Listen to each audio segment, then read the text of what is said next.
Welcome to the hotline for today, Thursday, the 5th January 2023. It's so good.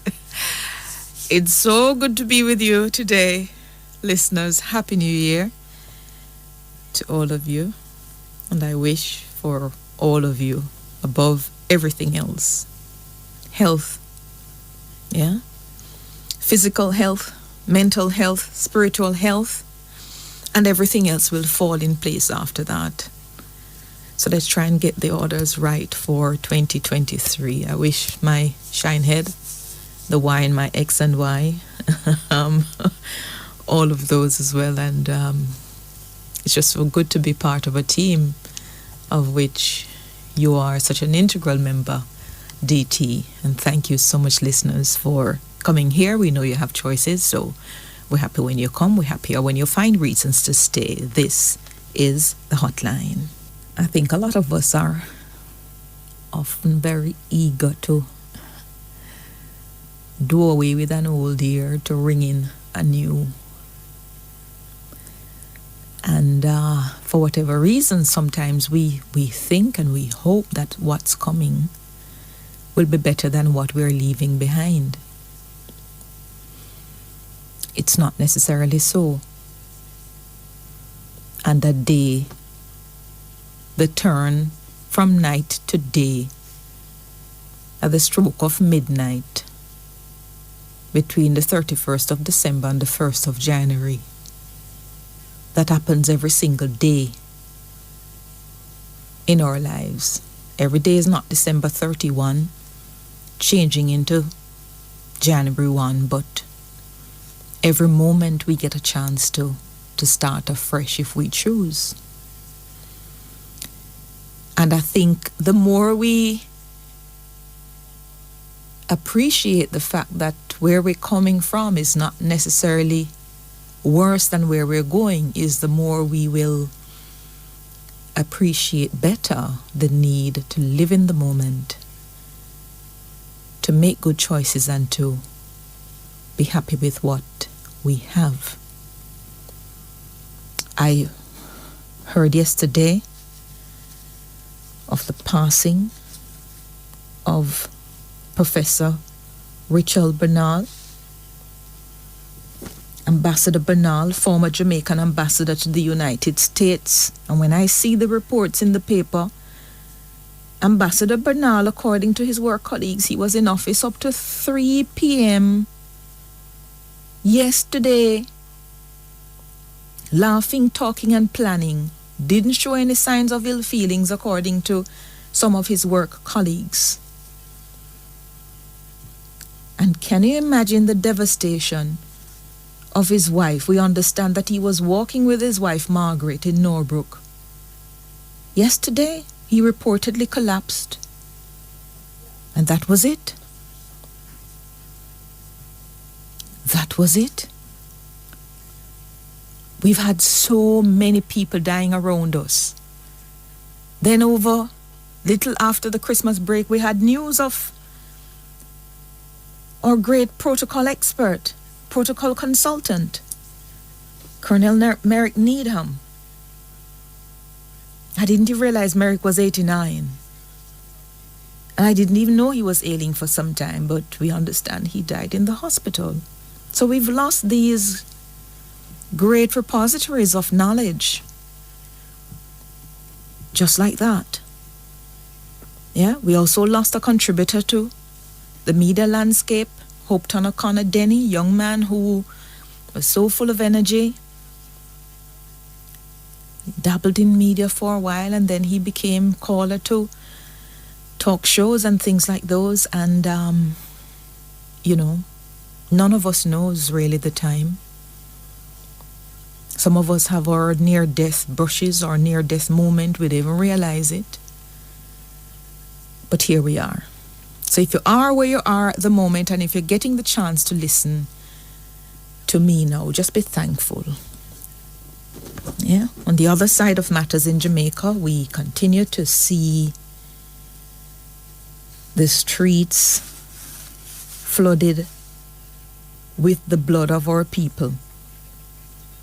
whether from murder suicides or from traffic crashes. And I say it's crash because some of them is no accident, some of them is straight crash. Sometimes the road furniture do you nothing, but the speed at which people are traveling now, they're really hurrying to their deaths. But something is going on, and I don't know how it can be studied.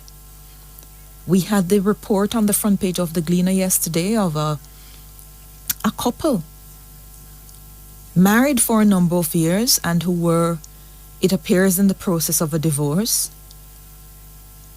They'd been together for about 20 years, married for 15 to 17 of those years. And from what the Gleaner states, when the divorce papers were served on the man, who, Keith Ellis, is a taxi driver, we understand, and he seems to have been very integral in the professional development of Stephanie Ellis before she worked at a bank as a loans officer and continued in her life, and she the same for him. And we're told by the newspaper that when Mr. Ellis was first served with the divorce papers, he didn't want to sign them. But he got a lawyer and he started following through with the process. And according to his mother, it was actually the 3rd of January that the lawyers were supposed to get the signed documents. So the lawyers don't get the signed documents from Mr. Ellis yet to go file them back in court. But they said the whole process was stressing him out. Go to America some time ago, and according to his mother, he had a stroke. And God knows what happened. Missing person report. The police visited the couple's house and they stumbled upon the bodies, according to the Gleaner, of the 48-year-old former taxi operator, Keith Ricky Ellis, and his 43-year-old wife, Stephanie, a former loans officer at a bank in Mandeville. And this comes on the back of another crazy day for Manchester police, where actually the same day, hours before, double murder in Providence. 52-year-old Althea Rowe and her 35-year-old son, Cleon Palmer, discovered by relatives at their home. Both of them had been killed. The details are not known. And then we had that suicide, or, you know, the belief at the moment is that it's a suicide of a police corporal in Westmoreland. So there are several things happening. I do not know what can be done. I'd certainly be happy to hear from you, the listeners. What is it that you're feeling? I don't think we will ever get the chance to properly study the effects of the stress and stresses of the last couple of years on the psyche of a large cross-section of people. This whole COVID period, the whole lockdown, and other matters that come along with it. A lot of people lost jobs. A lot of people have not been able to pick the pieces up. A lot of outstanding bills. A lot of mortgages may have fallen through. Rent can't be paid. And more than anything else, sometimes people are forced, perhaps for the first time in their lives too, in their lives as partners, forced to live with the next partner, meaning being present with the next partner for long periods of time, much more than they have been before. And sometimes some people realize that they can't really live with a person for more than 3 hours in a day, which is quite sad. Because our 9-to-5 work cycles sort of have us leaving home at a certain time, getting back at a certain time, being busy, but jumping into bed, so we're not really enjoying each other's company. And when forced to live, you think that there are irreconcilable differences, and sometimes they're really not so. But I think people, we have to learn to appreciate subtle differences and to be in the moment, to look at the big picture. Every single time something threatens to make me upset, you know what I do? I picture myself in my last moment on my dying bed. And I ask myself, if I were in this particular position at the moment of my death, would this thing be very important to me, such as to make me angry?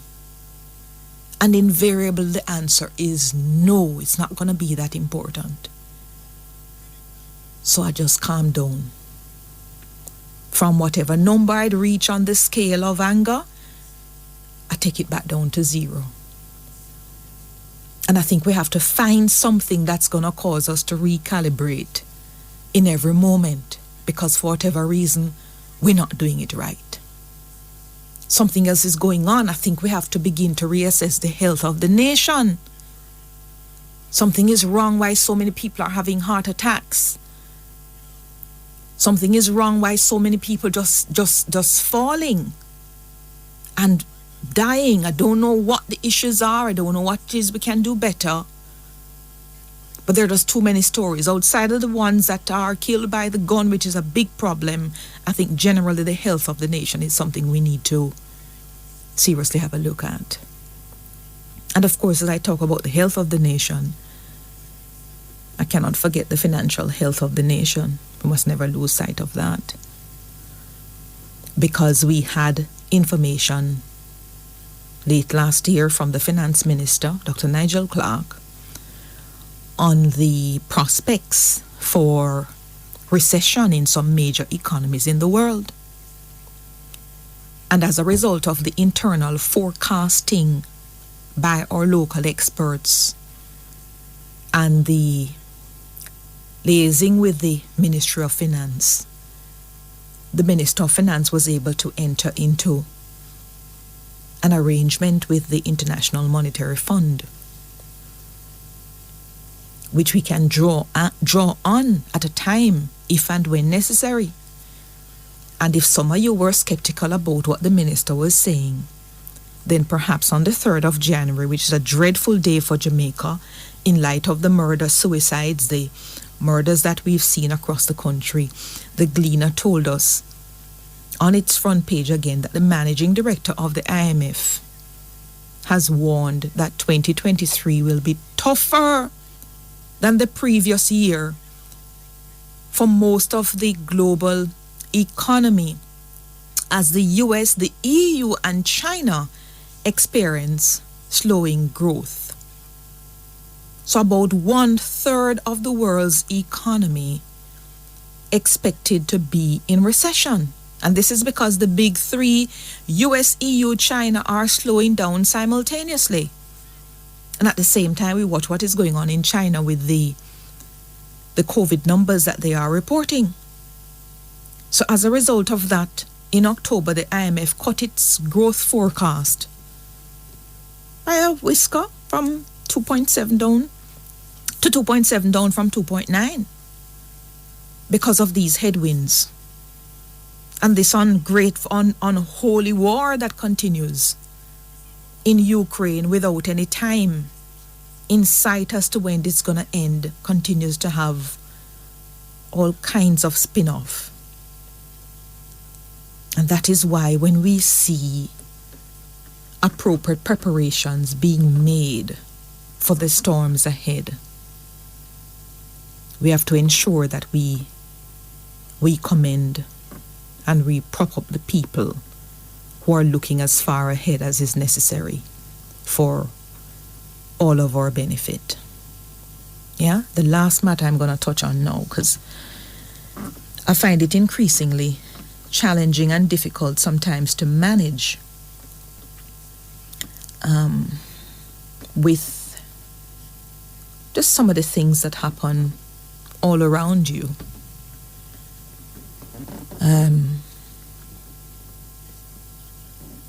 There's a way in which we we seem to believe that everything and everybody in politics, they're no good. And it is okay to put up whatever headlines we want about them, because once you're in the public eye, you're supposed to be fodder for whatever else. It's not right. And as I think about it, I remember how the nasty British media treat Meghan and continue to treat Meghan Markle, because they thought if she was getting 1 cent of public money, then they can do anything they want with her. You guys need to keep watching what is happening there, you see, because I'm having some very, very strong views, even on our continued relationship and retaining in the Commonwealth as a result of what they have done, what the British media in particular have done too. This woman of colour, with her marriage to Harry, and Harry now is coming out to talk all kinds of stuff because of ingrained racism, it appears, in a number of places in the United Kingdom. But I digress. I digress to say, if I have a brother who is an adult,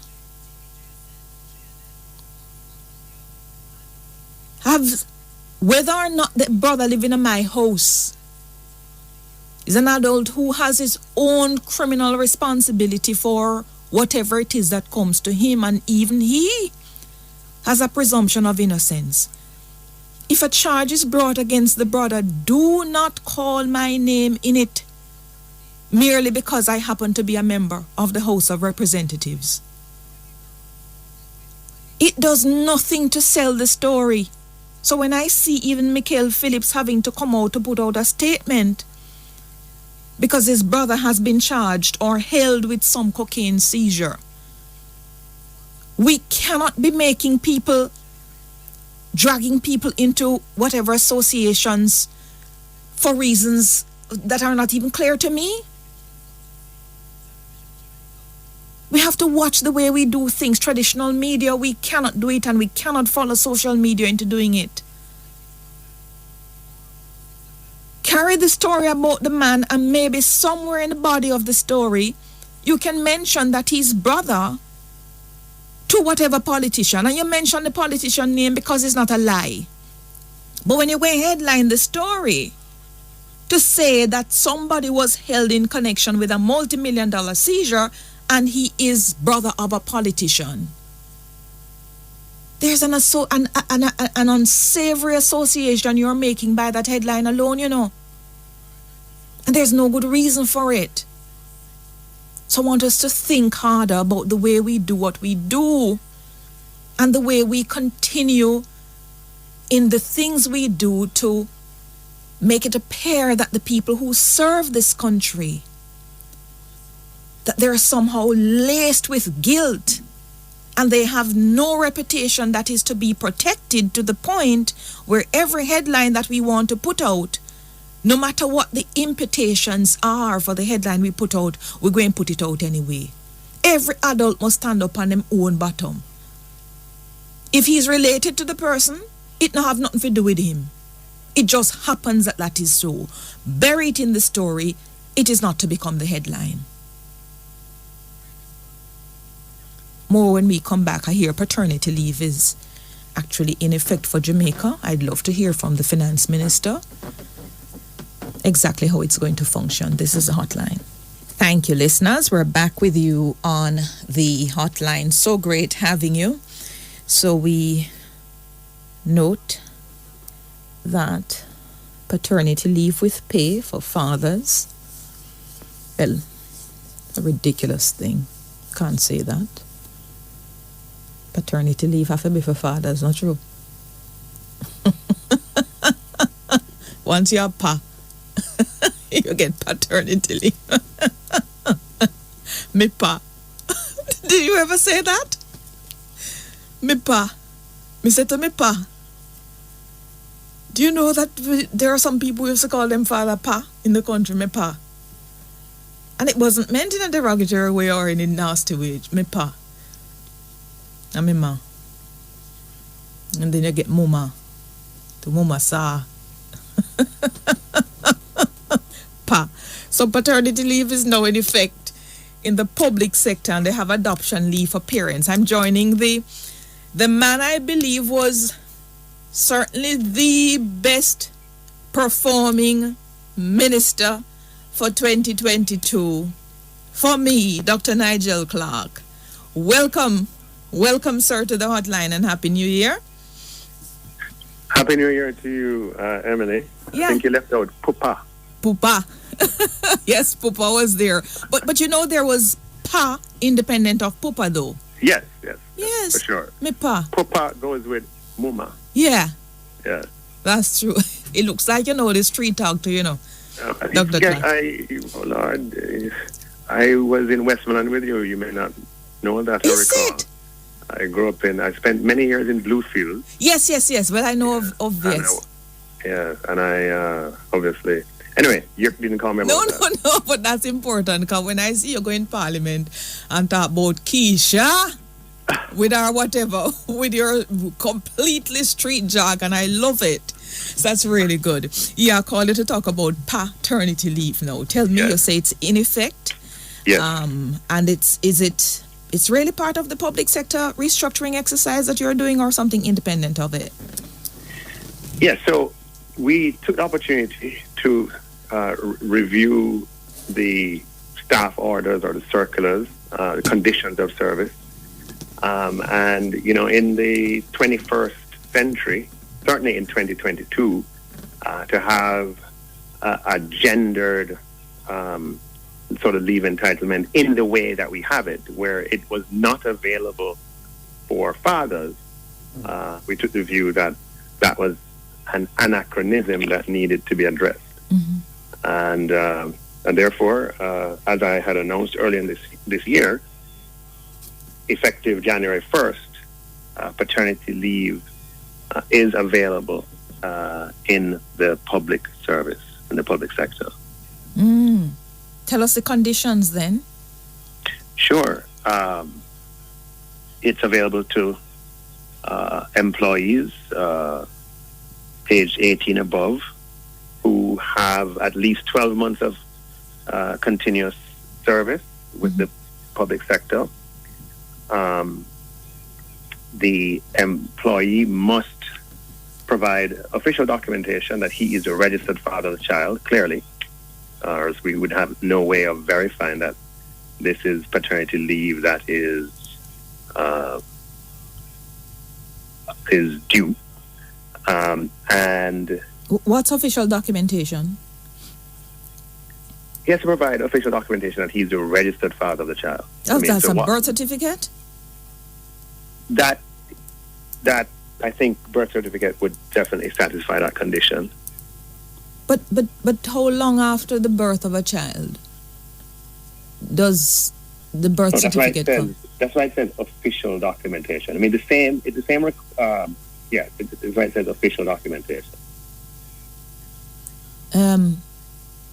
Because I'm what I'm thinking is normally certainly the mother goes on maternity leave before the mother goes into labor. Right. So the father, the hope from the policy perspective is that the father will go into paternity leave at what point? At some point after birth. But it doesn't say. Yeah. It provides a limit that it must be taken within the first 6 months of delivery. But it can be any time in that period. Okay. So it provides flexibility to the couple. Yeah. It could be after the mother, let's say the mother doesn't work in the public service and the mother works somewhere else and she's on paternity leave. It could be after she goes to work that the father says, okay, let me take paternity leave now. Right. Or they could choose to take it when she's also at home with the child. It's up to, we have left that choice to the parent. So what?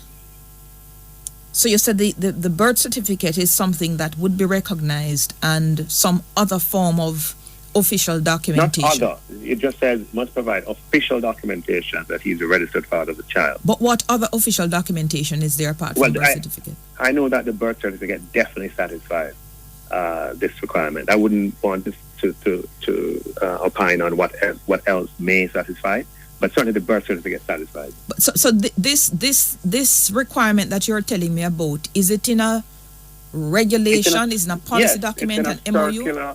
Yes, it's in a written circular that has gone out right. to the cabinet secretary, to permanent secretaries, to CEOs of departments, the heads of departments and agencies. Yes. It has gone out in the way that circulars usually go out, and it's an amendment to the staff orders and the leave provisions of Chapter 7 of the staff orders. And it's, a detailed circular that has gone out that covers the new paternity leave, the new adoption leave, and the extension of maternity leave from 40 days to 60 days with pay. Okay, and the power to make such a circular is given to, is that the Ministry of Finance? Yes. Under which, what's the parent law for this particular circular? Is there an act that governs this particular area? Yeah, so the power to amend the staff orders is given to the Ministry of Finance and Public Service under the signatory of the financial secretary. You'd have to give until the end of our interview probably to give you the reference in terms of the law. Particular law. Yeah. Okay, great. So what of the situation now where you can have a man and a woman perhaps cohabiting, and it may be unrealistic, but what if a woman is pregnant before she meets a particular man? The man falls in love with a woman and literally takes on the child that the woman is carrying as his child, even though he knows he's not the biological father. And they're both living together, as I said. Would he be able to qualify for paternity leave as and when the woman delivers a child that is not biologically his? You're thinking hard there, Emily. Yes.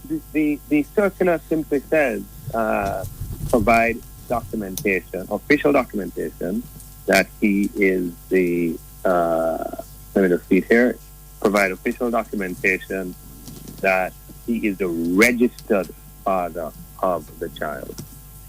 So if under your circumstances, and let me just follow you, that's not to say that we expect this to be necessarily the norm, but under the scenario that you have painted, if the man is the registered father, that's the only condition that is relevant. It doesn't matter how he becomes the registered father of the child. As long as he is the registered father of the child, he is entitled to paternity leave. Right. So in this case, he couldn't be the registered father because he could be. You're saying you're the scenario you painted. Yeah. And I don't want to necessarily stay in the rabbit hole with you, but the scenario. But just to be transparent to your listeners, the scenario you presented is one where you are saying the mother has elected him as the registered father. And the mother is not.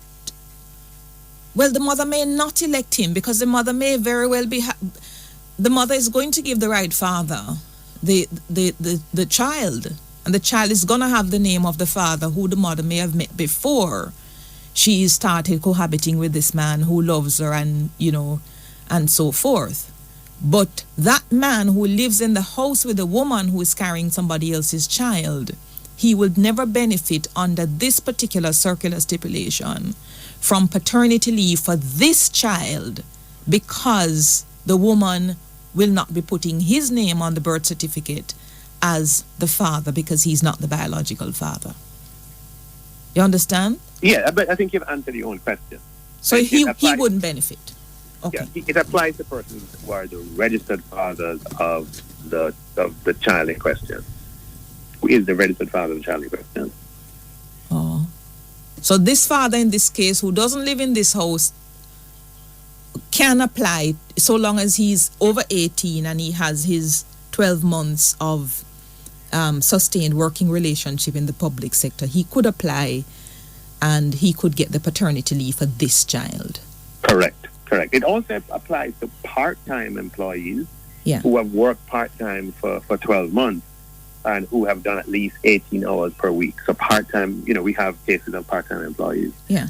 So it's quite broad in its application. Yeah. And, you have to take it within the first 6 months of delivery.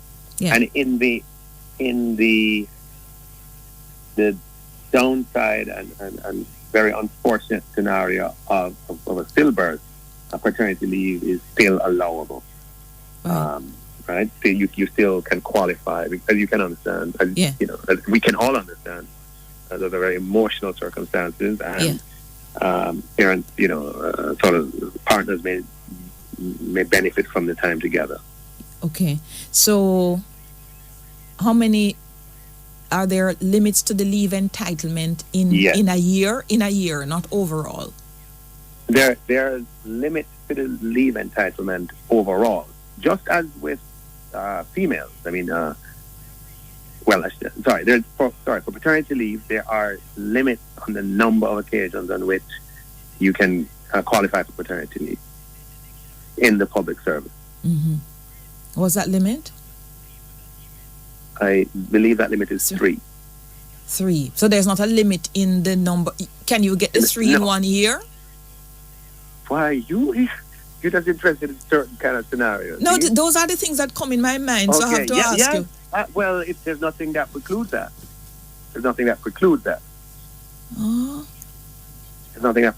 But why are we focusing on these exceptional circumstances? That's exactly what you need the questions for, so your brains can be stretched to see whether this thing is going to work. It's a difficult instances, that you test the strength of the policy that you have put in place. Sure.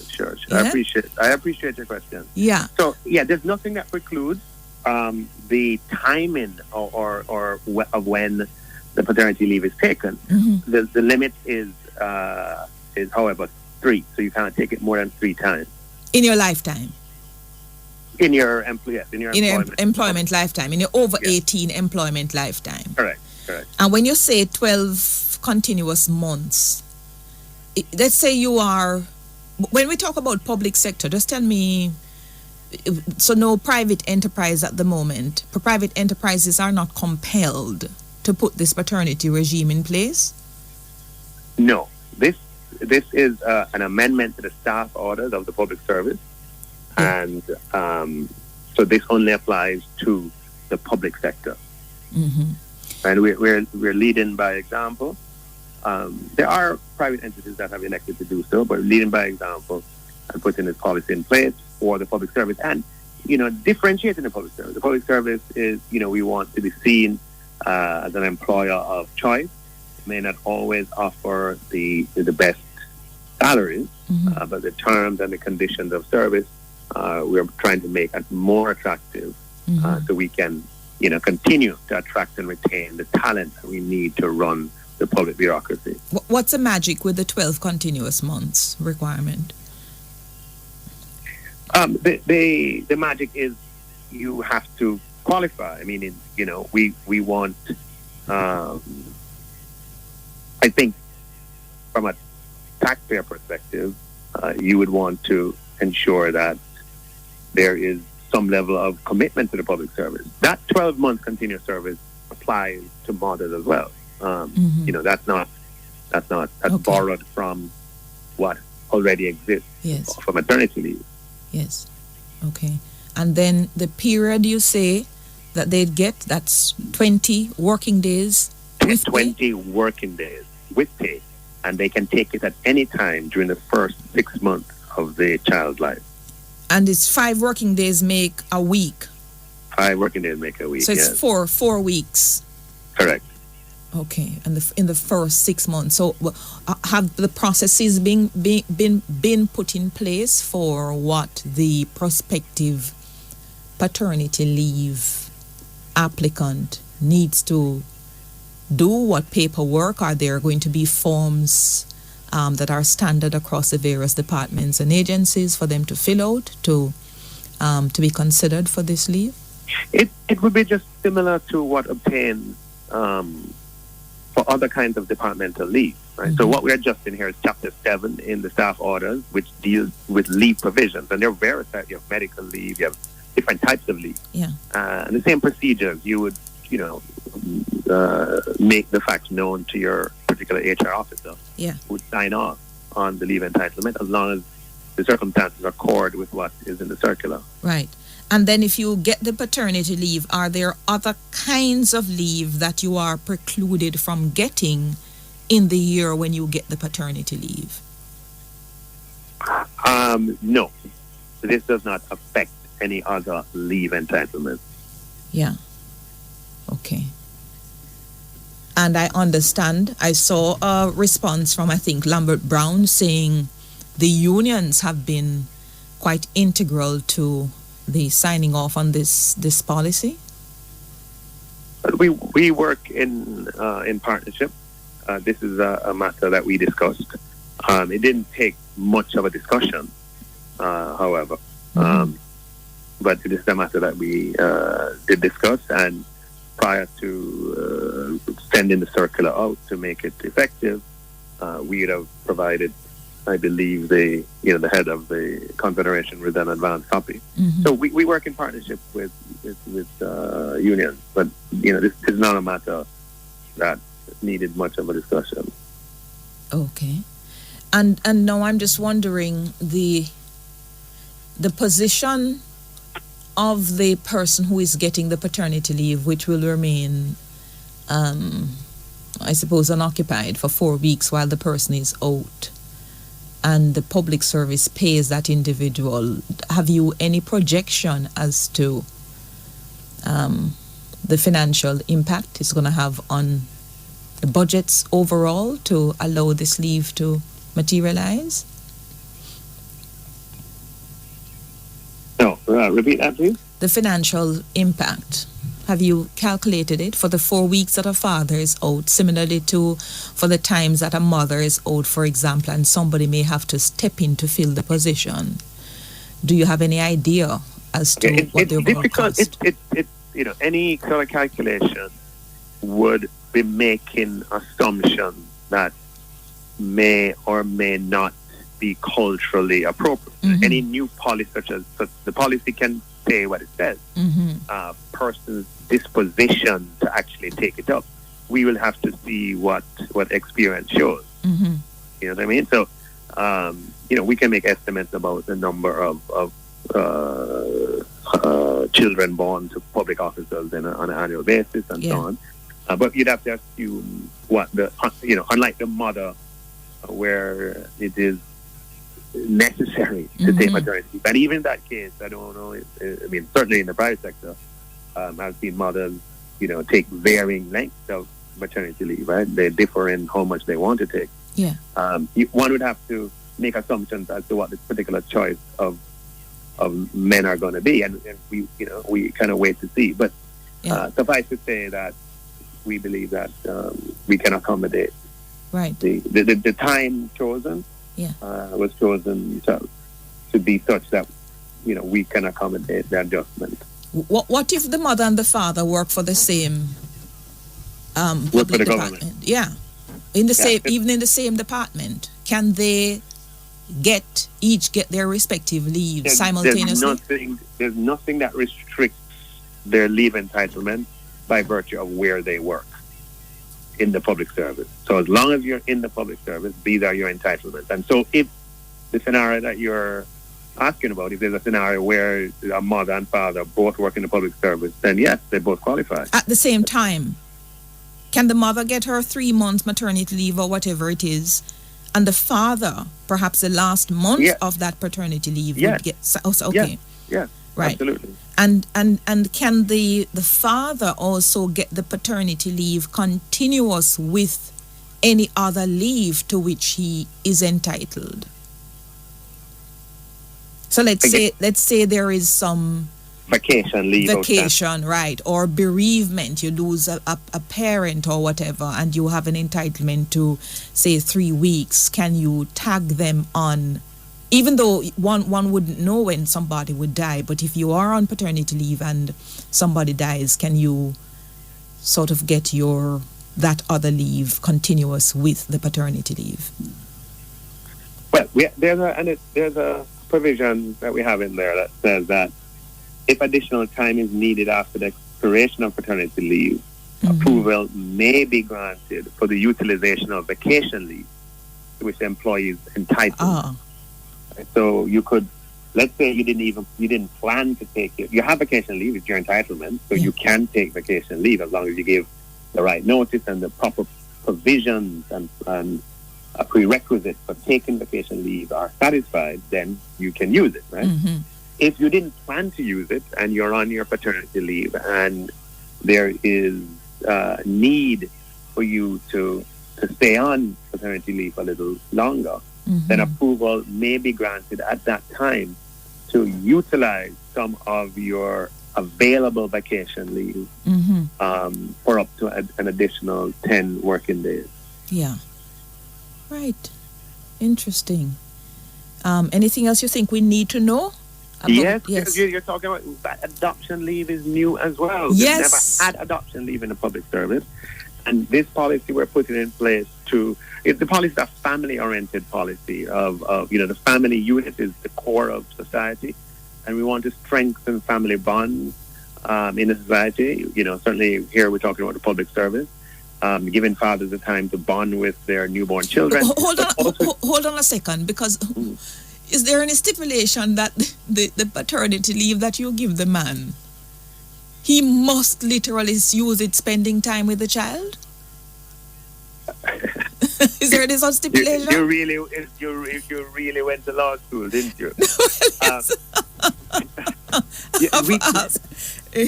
We can't compel the father to do that. We can't, that's not, we live in a free society. People are free to do with their entitlement what they want to, right? Yes. But the expectation would be that someone who gets paternity leave because they have a newborn child will use that time with that child. As I said, there's nothing that can compel the government or their employer to enforce that. But adoption leave, let's talk about that for a little bit.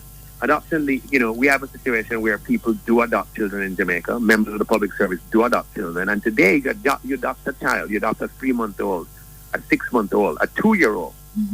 There is nothing in the staff orders today that gives you the opportunity for leave with pay to bond with that child. Nothing. Right? You'd have to take your vacation leave or something like that, or to take leave without pay. With the new staff order that came into effect the amendment to the staff order that came into effect on January 1st, parents of an adopted child can apply for and gain leave with pay so they may bond with that child. And we hope that this in some way makes adoption a more acceptable option for prospective parents and makes the adoption process smoother. Good. This is also a big change and one that we're very happy to put into place. I'm happy to have had you. I'm out of time. All the best to you and your team. Take care. Finance Minister Dr. Nigel Clark. It's headlines time. Thank you, listeners. We're back with you on the hotline. Coming to your calls now, 876-926-2178, 926-8631, 926-7615, and 1-888-991-2080.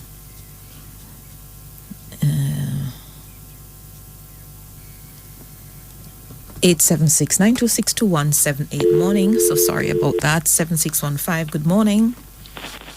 Good morning, Mrs. Shield. How are you, Mom? Very well, thank you. And you? Well, I'm holding on in there. Yeah? Who is this? Youth compliments of the season to your mom. Yes, this is youth or country boy? Well, if you want to call it that. No, me have somebody else named country boy, so me no want to mix you up. Okay. So this is youth. Huh? This is youth. Yes. Good to have you. Okay, Michelle. Yes, I haven't heard country boy in a little while. Country boy is in I think he's in Hugh Graham's constituency. And I haven't heard Sean Reid in a little while from Westmoreland, so I don't know what is going on. But youth, good to have you. Yes, I want to talk to you about our police officers. Yes. But in the history of this country, ma'am, this commissioner of 1,484 people died since the year violently. Mm-hmm. But it looked like this commissioner, even when he's a member of the army, he never come to the constabulary force with something in his hand. It looked like he come to the table bare-handed. Really? Yes, in that the strategy what he's talking about is more people dying. What strategy is he talking about? The strategy what he's talking about is he not working. Really? No, it's not working. More people dying. No, more people are dying because people killing too much. Well, people, what you think the commissioner? Tell me what else you think the commissioner can do. What else you think the police force can do to stop what is happening in the country? Walk it through with me. What else you think can be done? All right, listen me now. Mm-hmm. The police, our police officers, they are not properly paid and equipped to go out there. That have nothing to do with the commissioner. But listen, I go into it. Michelle. Yes. The commissioner. Yeah. What they take from outside of the police force. Some police officers in the police force for 30, 40, 20 odd years. And you take somebody from outside to turn the commissioner. It's a big insult. Oh, no. Hang on a second. Write down what you're going to want to say to me in support of your argument about the commissioner. Let me go to a break and come back. Yes, youth. Back with you. Yes, Mr. Steele. It's a big insult to know that these policemen, some of them get shot, stone, chop, all kind of thing, and then cannot go further than deputy commissioner. What do you mean further than deputy commissioner? That's not true. Yeah, that's not true. How many? No. Owen Ellington? No, listen. I'm speaking. No, but you can't say that. You say in the history of the JCF. No, the JCF was formed. No, you cannot. No, you cannot do that because this force has had several commissioners of police. As far as I recall. No, hold on a second, youth. As far as I recall, only 2 commissioners, and I'd be happy to be corrected if I'm wrong, because I may very well be. Only 2 have come from outside. Rear Admiral Hardley Lewin, who was Chief of Defense Staff, and after he left, you had JCF people interposed. You had Lucius Thomas, you had Owen Ellington. Before that, you had Francis Forbes, you had George Coelho, you had Colonel Macmillan.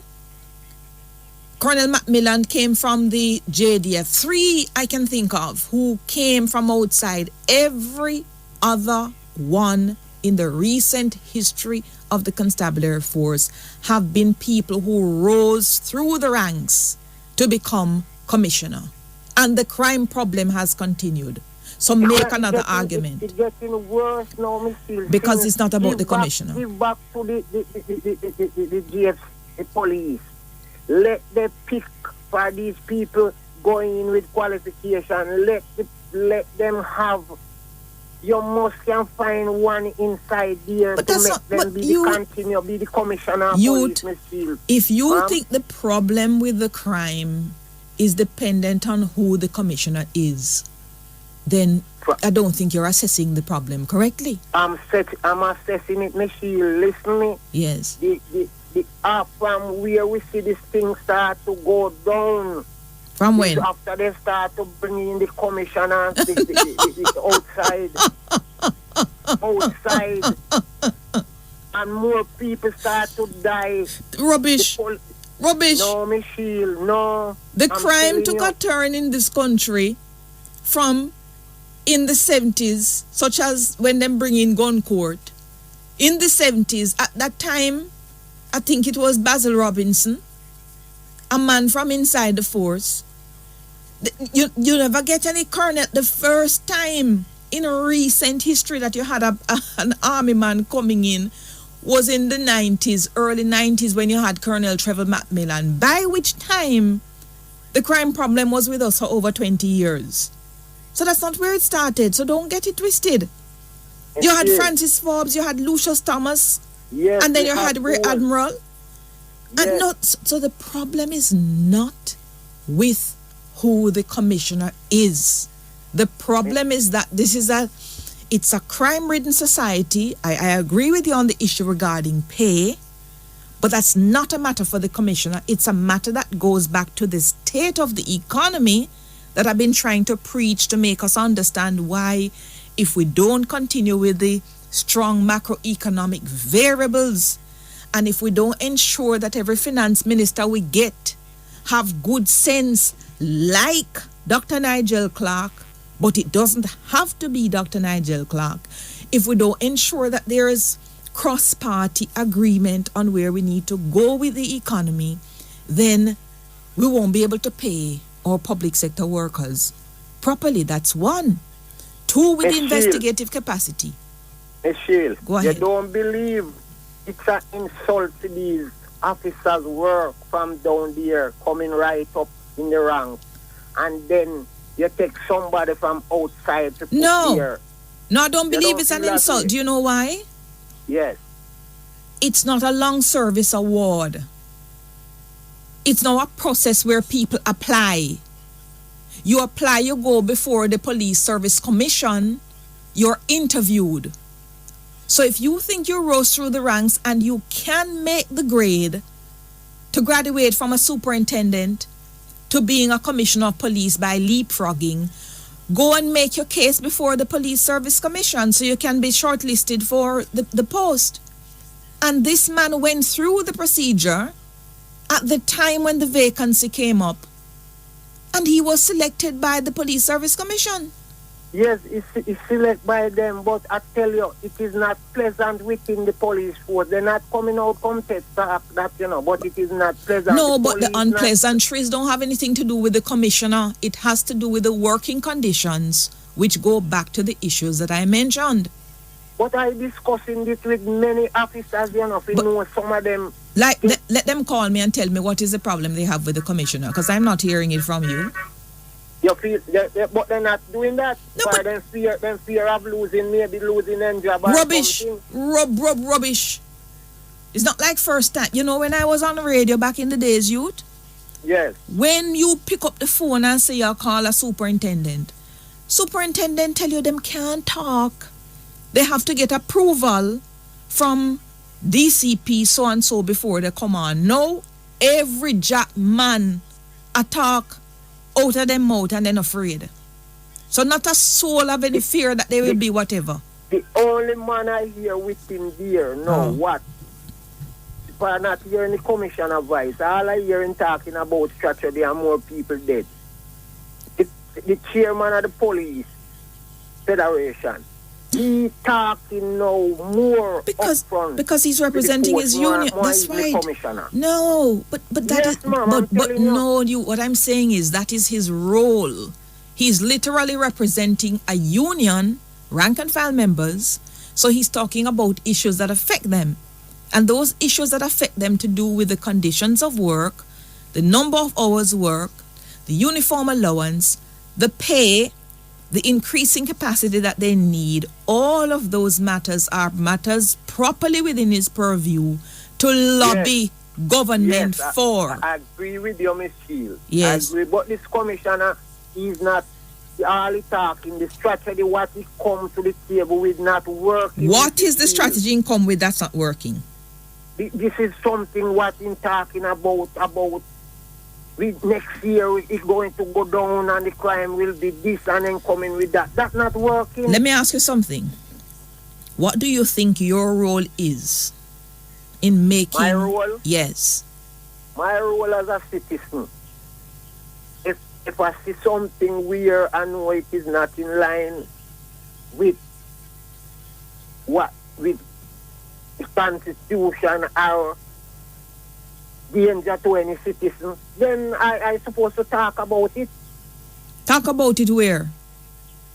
Whether talk it come come to the media with it, or if there is anyone who you can talk to for, is not many of them you can talk for. Some you have few what not working with the citizen to that. For if a policeman working within an area, he's not going to know all, but he's supposed to know majority of the youth them are panicking. So if you see a crime, a murder being committed, yes, by your road, you would give a statement to the police and be prepared to go to court to go give evidence? Miss Shield, I would put that question on hold for my life. Oh, Jesus, have mercy. In jeopardy. So tell me something and now. My family. In that situation, hold on, youth. In that situation where you're putting the question on hold, what the police commissioner could do, you think, to lessen the crime in your area?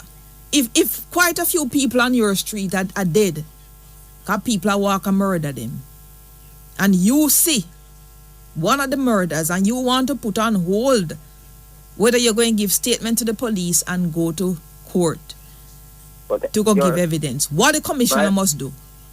My life more important. One just picking up something there where I know I can't lose my life and my family. So your life more important than the life of the person who's been killed? No, he or she life.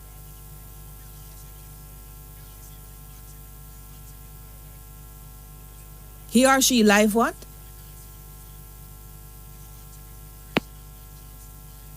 Yes. Line gone. This is where you pause. And this is a a pause by God in this conversation. Because this must be a conscience moment for all of us. Everybody come a call commissioner. Yeah? Everybody come a call police, now do this, police, now do that.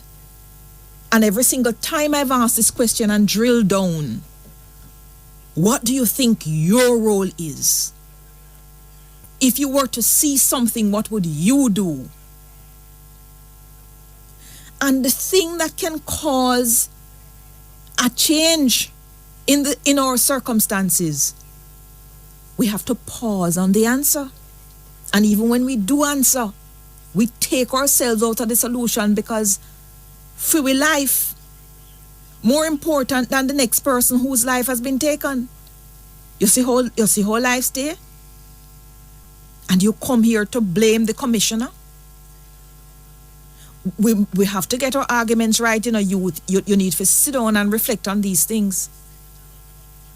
After a while, I don't think there's only so far I can beat up my gum and no more. But every single time you come up with an answer, you need to ask yourself, why? Why? Why? Keep asking yourself why until you get to the illogic of what you're saying and you realize that sometimes you're putting the blame at the wrong avenue. Yeah? Uno want bad man to get caught. Uno want bad man to get convicted. Uno want bad man to get sentenced. How bad man going get sentenced when uno want play no part in the solution for the crime? Make them go put police undercover. Because police are not somebody pitney too. And fine, police need to do that as part of their investigative work. But I keep saying, you have a force of 11,000 strong, some of whom are desk bound, and a population of 2.8 to 3 million to police.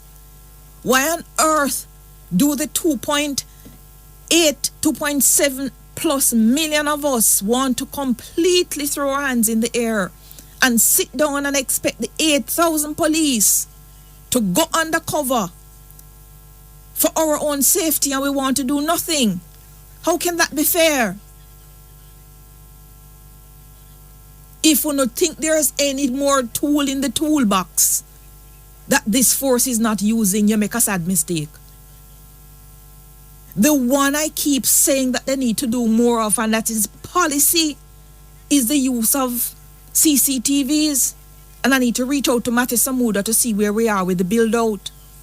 But all when you get CCTV, I keep telling you, somebody who knows the person caught on the CCTV have must and bone and compound, have to go identify the person from the camera footage, turn up a court, go say, yes, the man that when me sip on the camera, me know him, because me grew up with him. How me know him? Him have a cut on him neck where him get from so and so, and me sure see him. So you do recognition sort of identification. So you cannot take yourself out of the system. Let me go to a break. To be in the fight against crime, and more particularly, are you prepared in the appropriate circumstance to give a statement to the police on something you saw, and also to turn up to court to give evidence when necessary? Let me hear your answer on that and your reasons either way. This is the hotline, 9268631. Hello? Morning, Mr. Steele. Morning. Who is this? You're talking to the blind man from Westmoreland. Yes, sir. Good to have you. Happy New Year. Well, Happy New Year to you. I suppose for you, it would be voice recognition. Okay. If you can identify somebody by their voice, yeah? You overhear somebody talking something, Okay. and then you hear somebody scream out, and them scream out, and you hear the person's voice that you know talk back to them, and then you hear the scream no more, and then you hear that the person has been murdered. This is the person who screamed. Would you be prepared to give a statement to the police to say a voice that you recognize? You heard that voice talking to that person, and the person screamed, and then you heard a sound no more. Would you be prepared to give a statement and to go to court to give evidence, blind man? So how confident that is, Mr. No, ask me about the confident part yet. Just ask me for the first part. To answer the first part. Would you be prepared? Mr. Steele, I can't answer that, Mr. Steele. Mm-hmm. Because what? All police a kill man, the murder. So we don't know who we interest in that in a situation like that now. We go call them and tell them to put hands up. We couldn't go do that now, Mr. Steele, because the same policeman we are telling Mr. Steele is the same policeman that gags the afraid. But remember now, if all of us doing the thing I'm asking for, if the policeman who you're going to talk to turns out to be a criminal in uniform, My question is going to be to the next person who may have seen the police in uniform come to you to kill you. My question to the next person is, would you be prepared to give a statement to the police to say, I see criminal police X do so and so to blind man Y in Westmoreland? Yes, Mr. Steele, I know that person wouldn't say something like when I said to have a hesitation towards it because they're afraid to lose their life too.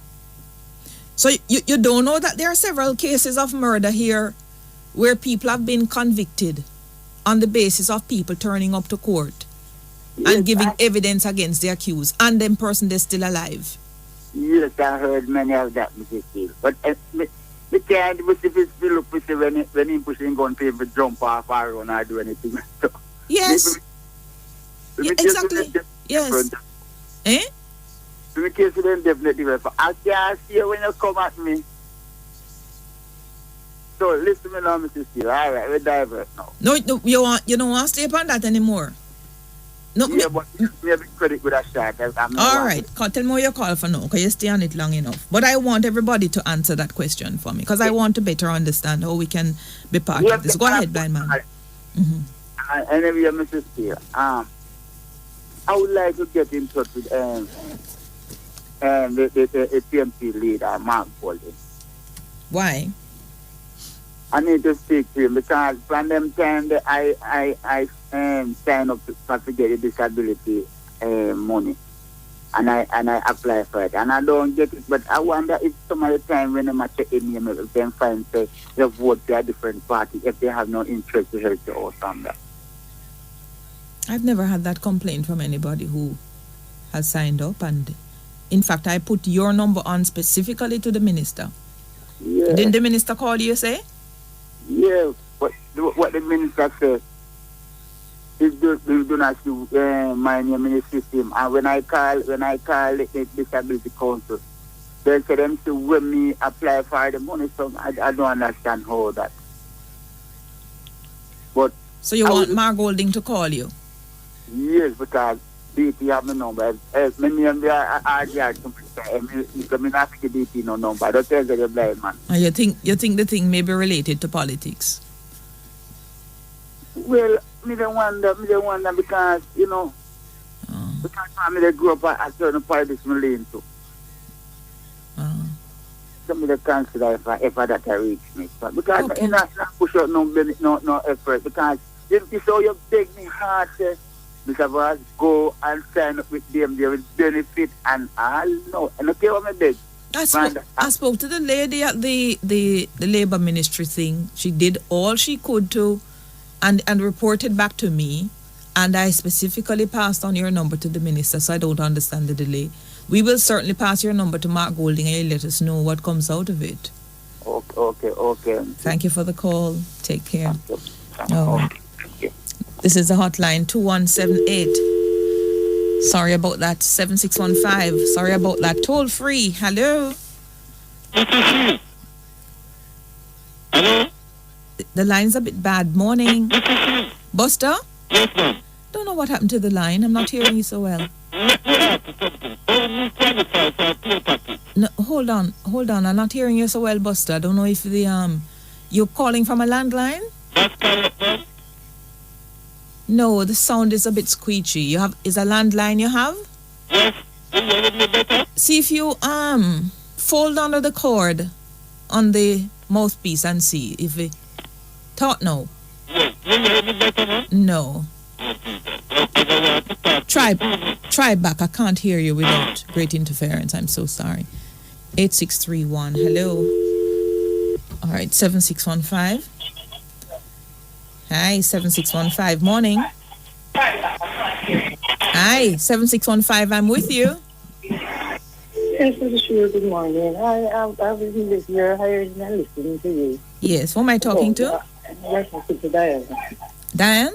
Yeah. Yes. Turn your radio off and come, because I'm hearing the feedback, Diane. Okay. I'm just saying, I hear you were talking about the police and evidence. Yeah. The other day I was at a party in the country. About 2:30 the police came and turned off the music. And you know what they said? Is your neighbor call. And what? Is the neighbor call? That's what they said. And what? So I'm just saying, you can't trust them because somebody called to turn off the party. They don't need to come and tell you who called to turn it off. So, you understand? Suppose those people at the party have their liquor to sell and everything. Those sell out and them food not sell off. They might go up with the neighbor. So when them says a neighbor call, what does that signify? That they are telling you who called them to come and turn off your party. But if nobody was being disturbed, then yes. Even though the 2 o'clock time applies. Yes, I'm saying. No, I hear what you're saying, but listen to me. If your party is in a desert, way out, if you're 50 miles away from the madding crowd, and the law said party must turn off 2 o'clock. Yes, and you know, people are not really going by that, but I'm just saying to you. No. I hear what you're saying, you know. Clarify that it's a neighbor call. But hear what I'm saying. Disturbed. If the reason the law applies for 2 o'clock is because there are people. Night abatement, people need to sleep. Right. Yes, people need to sleep. Yes, and I am saying they could come and turn it off and say that you're gone above your time. They didn't have to tell them, saying that the neighbor called them to come tell them that they are being disturbed. So people is going to see another thing and another thing and not going to say anything because they are fear for their lives. And we are listening to you. And I'm saying to you, the police commissioner need to weed out some of these bad eggs that they have to. They don't need to be telling everything that they hear that who do it. And you think the fact that the police said the neighbor call would mean that the police will also say to the accused murderer, your neighbor gives statement against you? Yes, some of them do that just for $2. But they are being paid properly. But do you know that when a man is accused of a crime, he has a right to know who his accuser is. He has to brief his lawyer on his accuser so the lawyer can cross-examine the accuser in court to know if the accuser is telling a lie. Yes, I know, but I'm saying you're asking on the part that if you see something, would you willing to say? Would you willing to say, I see John Brown here? I see John Brown broke into Miss Jane's home. And then when you see it and you tell the police, I am willing to give evidence. You know, I'm to your family, they even put in a protective custody. One policeman of the staff, you know, so did Miss Richard or Miss Diane did really say, tell somebody in the force, somebody at that station that you give the evidence is going to tell the accuser that is you doing. But I hear this all the time, you know, and there have been some instances when I'm sure that has happened. But there have been so many instances when it has not happened. But the other thing, Diane, as I said to you, every single person who goes before the court, we must unbound and compound, have to tell them, not only the witness, they have to know who the witness is. The witness has to face them in court. And again, they need protective custody for these people and their family. Proper housing, proper confidential places. You have these witnesses to secure them. Without that, they won't be crime now go down. Okay, so we understand that. So in all of this now, because everybody's not going to give evidence and fear. No, so later on, my family never did because of me. We don't know nothing can be talk. They only ever get killed because somebody from this station, somebody that see your name and know you're going to go back and tell the person that is you, do it, them can't find you, they come kill your family. They are coming to kill your family now anyway. Yeah. Even when they don't know they're coming to kill your family anyway, for no good reason. Yeah, no, they're coming to kill your family now, but I'm just saying, you got to live with that for the rest of your life. I become an informant, and my mother and my brother and sister is dead because of me. No, I get that. Until the government starts getting the proper protective custody, if it's 5 of you in the family, they move you, put you somewhere where nobody knows where you are. You would be prepared to go into protective custody? As long as it is clean, because some places when we see them put some people and I protect you so if you left my decent home to go to live. Do you know sometimes they even take you out of the country completely? Yes, as long as where they put you is, what do you call, use the word, is as long as they put it so suitable for you to live in. It's suitable condition. All right. Thank you for the call, Miss Diane. Thank you. I have to go to a break. Newport for Sand Jamaica Limited, the first on the land, blenders of high-quality fertilizers. The time by Newport for Sand Jamaica Limited is 15 minutes before 11. You're listening to Radio Jamaica, the voice of the nation.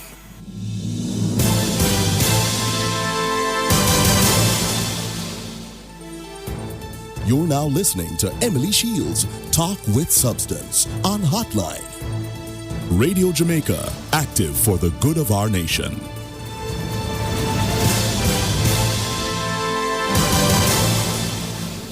Thank you, listeners. We're back with you on the hotline, 2178. Hello, morning. Is this the hotline? It is. I'd like to get over the... You're over the air, sir. Who am I talking to? Okay.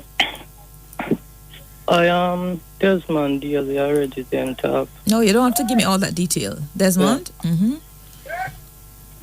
Tell me what happened, Desmond. You're on the radio. This is Emily Shields. Happy New Year. Okay, thank you. Mm-hmm. I'd just like to seek due respect from the whole Jamaica. Don't go to the whole Jamaica yet. Answer the question I'm asking. If you see a crime, particularly a murder being committed. No, miss. Eh?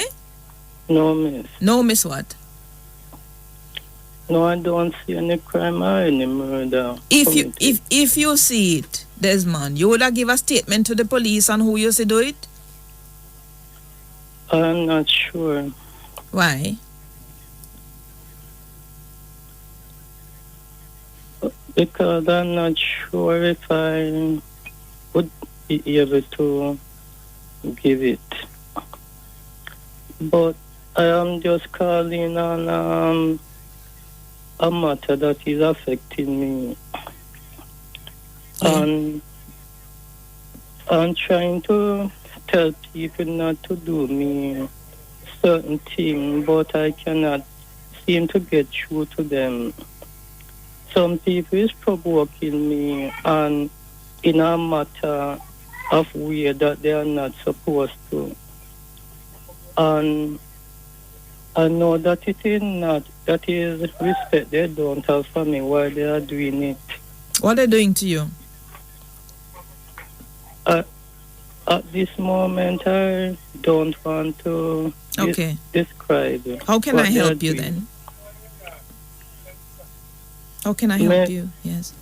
Maybe someone who is doing me the wrong would hear my voice and recognize that they are not supposed to do it. Yes. I'm trying to speak to them, but I cannot get through to them directly. Yes. And is there a pastor in the community, Desmond, you can talk to? Hold on. That person in the background, I don't know what he's going to say, and I fear that my areas will be populated with some fabric that I don't like this holiday, after this holiday season. So, see if you can move away from the noise and complete what you're saying, Desmond. You're hoping that the person who is antagonizing you will hear your voice and know that you're asking him to stop doing whatever he's doing to you. Yes. Yes. Because I have been asking the person for some time now, but they are not recognizing that I am asking them to stop. Well, why don't you tell the person who may be listening what they're doing to you, how it makes you feel? It makes me feel very terrible inside, as if I am nobody, but I know that I am somebody, and I like to be respected. Yes. And everybody in life like to be important. Yes. But some people, what they do is just try to put you down and try to walk on you.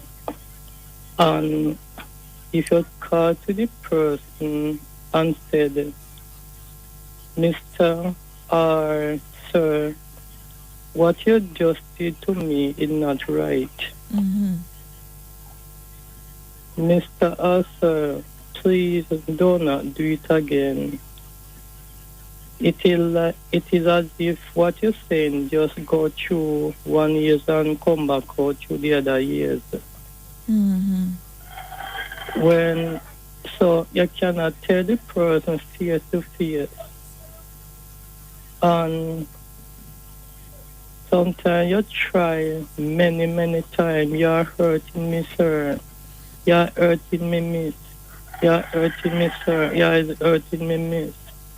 But the sir or miss that you're talking to, they are not recognizing that you are complaining and complaining even when you confront this person. So and many people join in and doing the wrong.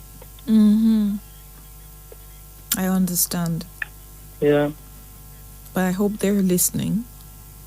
And let me know if anything happens, even though you don't know what time they will come to you to say they heard it on Radio Jamaica. But let me know, okay? Yeah. And try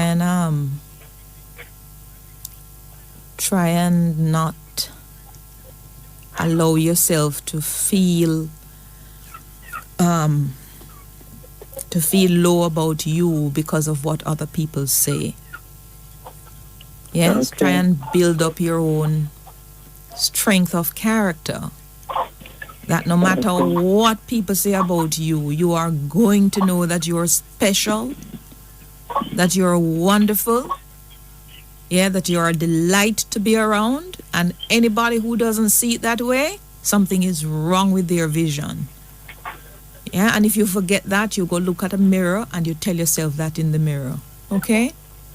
Okay. Build yourself up, build up your strength so that nothing can break you down. I am a person that has self-confidence, self-belief, and self-worth. But sometimes I barely can hold on, and I don't know why people do not recognize that they are doing something wrong. And we are all human beings, and we all have feeling, and we are a person. And if you tell the person that, and if you speak with the person like this, I am a person as you are a person, and I have feeling as you are feeling. That should say a lot to the person. Say, you're hurting me, you're truly hurting me. And what if I were you? I would not like you to do this unto me. So you cannot speak to most of these persons, and when it comes to it, you show your example that with Clark is a big man. We know that we are not supposed to do him like this. And when I analyze it, if they know that they are not supposed to do William Clark certain things, I ask them many times, so why you don't know not to do me this thing also? I have feeling just like William Clark. And you should not differentiate between me and William Clark. But I just can't get through to these people, and some of them are big persons. So that's why I say now, if you can't get through to them, Stop talking to them and start talking to you. You work on the thing you can change, and the thing you can change is your response to them. So for this new year, I want you to change your focus and focus on Desmond. Try that and talk to me next time. Have a great day. Okay, thank you. Take care.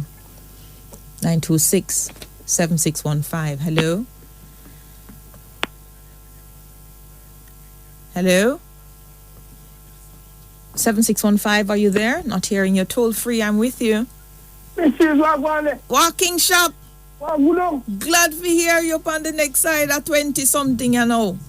You mean, man, glad to hear you, man. I know everybody good, man. Yes. Everybody blessed. We're good, we're blessed. Yeah, man. So what you do for New Year? Me good, man, me good. What you do down there? What you do down there January 31? What you do? January 31. Coming into the new year. You know what I stop me run, my have to put on a pot for fire to make everybody drink soup. And shop cock. Yeah, make everybody drink up their soup and see come here soup, man, you know. Me know what kind of soup you cook? Me cook all type of soup, man. For New Year's Eve? Green gungo with scrape back. What's the scrape back again? Pork. The pork? Yes. Then you swinge it? How you mean that swinge it, Miss? Me not tell you, me get 25 pounds of pork for one girl, man. Oh, so it clean up and everything come to you? Yes, man, then it scrape and so, yeah, man, you know, nice, man. Mm-hmm. Me kind of corny, but me boil out back the salt out of it. Then have to boil out back the salt? Oh, you mean? You make soup? Yeah. I'm going to pork, me hope I salt make cheese and me high blood pressure, man. Then the shop cock, man, come and order them red label wine. Yeah, man. What else they order? We have some bread in for out of St. Catherine, they no pint hill, you know. They go down and shut, they go take them bread in and then park up them vehicle up and walk to the river bed to check me, you know. Yes, man, then top up the road and get the phone number, one bread in, give them my number. And they call me. Park up them vehicle up and walk to the old bad road to check me, man. Yeah, man, I'm bread in for out of St. Catherine, they pint hill, he say he in Duck House. And hear them up, man, tell the man, them come take me my cheese, man. They say they're happy to me this year for them to come and country. Very nice. Yeah, man, the man, them come take me my cheese. The man, they say they love the place, man. Yes. Rockstone and clean and pretty and everything, you know. The rockstone them? The rockstone and clean and pretty, man. Are you wash them or rain? No, man, I rain. Excuse me, man, so we get soap and water, man. The rockstone pretty like how you wash them. No, man, they don't get soap and rain, man. But they get soap and September, October rain, you know, man. And yes. The rockstone them clean, man. Yes. Yeah, man, the man, them come take me, man. I tell you, say a blessing, man. They say them go forward back to the new area. Yeah, man. Then soup sell off and liquor sell off. Yeah, man, glad to see, man. Them spend money with me, see, man, them say, listen, man, them glad to see me, man, I tell you, man. Man, they call up them virgin, you know, and tell them, say, you don't park me there, you know, walk in, stop. Yes. Yeah, man, glad to see virgin them, man, the virgin them, welcome, man. Very good. Yeah, man. Yeah, man. And everybody had a nice enough time down there. Yeah, man, when you give me something them, bless up all of them people that say they like me, you walk in shop, you know. Oh, yes. To all of them, man. Respect to every time to them, I love them. That's all days if you can't take care, never get lazy at all. Oh. About 15 times I call Daisy, I'm not getting. Daisy probably busy at look Christmas cake. But it's Christmas cake, Daisy, I hope for that, and Daisy have all clean, you know, clean them, not can bake. Never get him at all. Well, good. I'm happy to hear you. Happy to know you had a good time, and big up all of your people. Yes, so please let me in a studio, although I don't care if I come here to make it food, but my baby mother make food for me. My baby mother jack up all shade. Make that pudding she give you another bun. No, I can't manage the party. No, me know you can't manage it. Happy New Year. Thank you for the call. All the best, biscuits, all the best, man. Enjoy your pudding. Yeah, man, bless up yourself every time. Thank you, listeners. Right, we're back with you on the hotline. Let me make sure I'm hearing properly.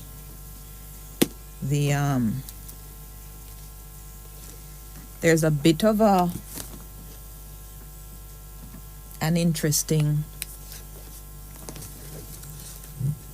moment in history now playing out in the Congress in the United States. They have had 6 rounds of vote in a bid to elect a Speaker of the House to replace Nancy Pelosi, the Democrat, because the Republicans took control of the House in the November election, they having got the magic 218 to take control of the House. And they cannot, among themselves, agree on voting for the nominee, the Republican person, to become the House Speaker. According to U.S. media, it is the first time in a century that the House is unable to pick a Speaker on the first vote. And a first vote is simply this. Just like when you listen to, when we call for a divide in our parliament, and you hear the clerk call out the name of each member, and each member will vote yea, nay, and the vote is taken, and then the vote tallied at the end of the process, and we are told how many. The process they're going through now, when I say to you they went through 6 votes, the clerk goes through and calls. First you have a nominee, you have somebody gets up and somebody nominates. In this case, Republican Kevin McCarthy is nominated by one of his Republican people. Then you have a Democrat nominate for the first time, a black person nominated to be the House Speaker in the form of Hakeem Jeffries. And his name is put out. And so the clerk goes around and calls all of the members, and they would bawl out. So there's Nancy Pelosi, and she bawls out Hakeem Jeffries. Yeah? They go around, they call James Clyburn, who is obviously going to say Hakeem Jeffries. And they go around and they do that. And the votes are tallied. And the Republican man has had 6 rounds of vote so far, and he cannot secure the magic 218 of the members present and voting, such that the Congress cannot properly convene because they don't have a speaker. So no rules can apply because nobody is really presiding in the absence of a speaker. So when other things are things bad out there, so, and I keep saying to you, you need to look to some of these democracies. It's just crazy. And everything goes back to the whole MAGA business. Because MAGA has so MAGAfied the grand old party that you have some Republicans who want no lot nor part with it, and this guy is a trumpet. And Trump lost most of the people he put up in the last election because people are waking up to realize that everything this man touches is poison. Yeah? And some have distanced themselves from him. McCarthy didn't do that. And his name no longer has any great currency. And so they can't even decide on who is to be the House Speaker. But it simply means that nothing can go on for Biden either until a House Speaker is elected. So it's just absolute disaster. Meanwhile, as far as it's possible, every single Democrat who won in the last November election, they have all stood solidly behind their Democratic nominee, Hakeem Jeffries.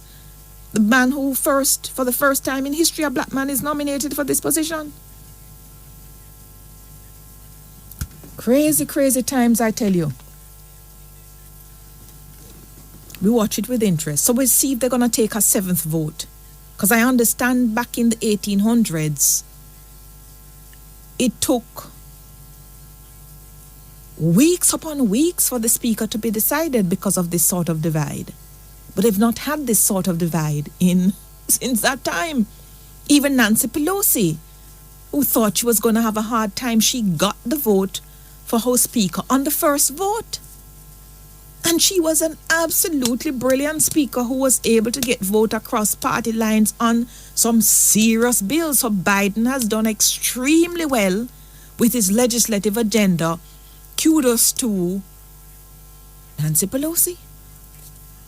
We're up on a break. You're listening to Radio Jamaica 94 FM. Do you love to pamper yourself and your loved ones? The fragrance of Suavitel Superior Care lasts much longer to pamper them all day long. The time by Suavitel Superior Care is 15 minutes after 11. Lord Keisha, you hear about the little girl we get shot in the community? You to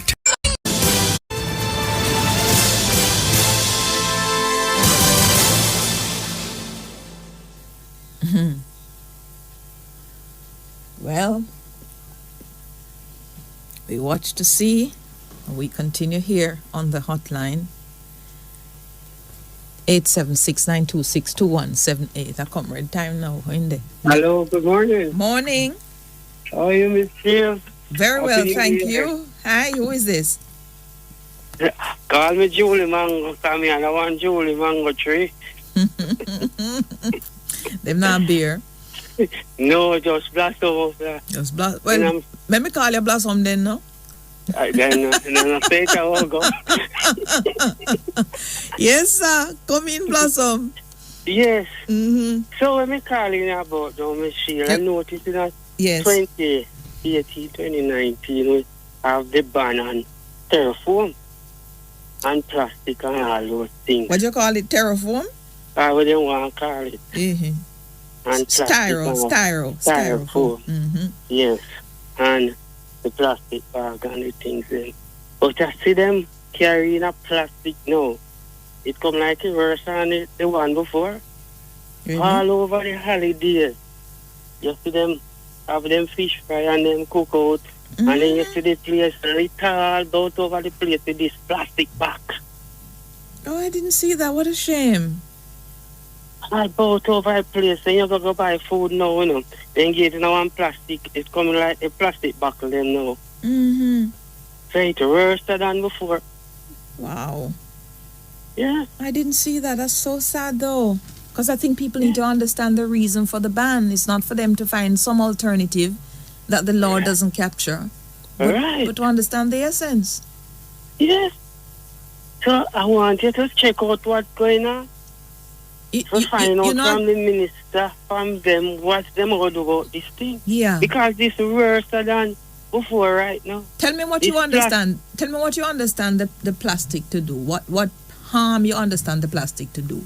The plastic is just like the soda bottles, them or the other bottles, them now, you know.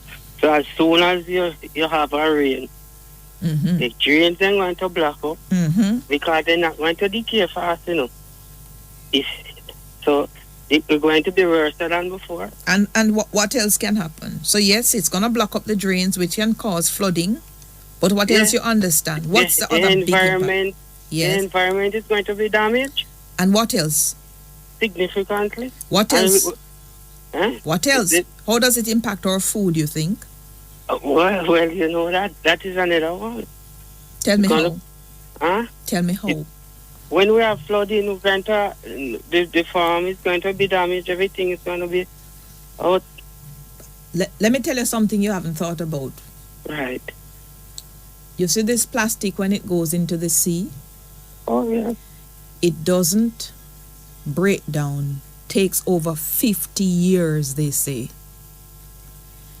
It gets literally into the food stream of the aquatic animals.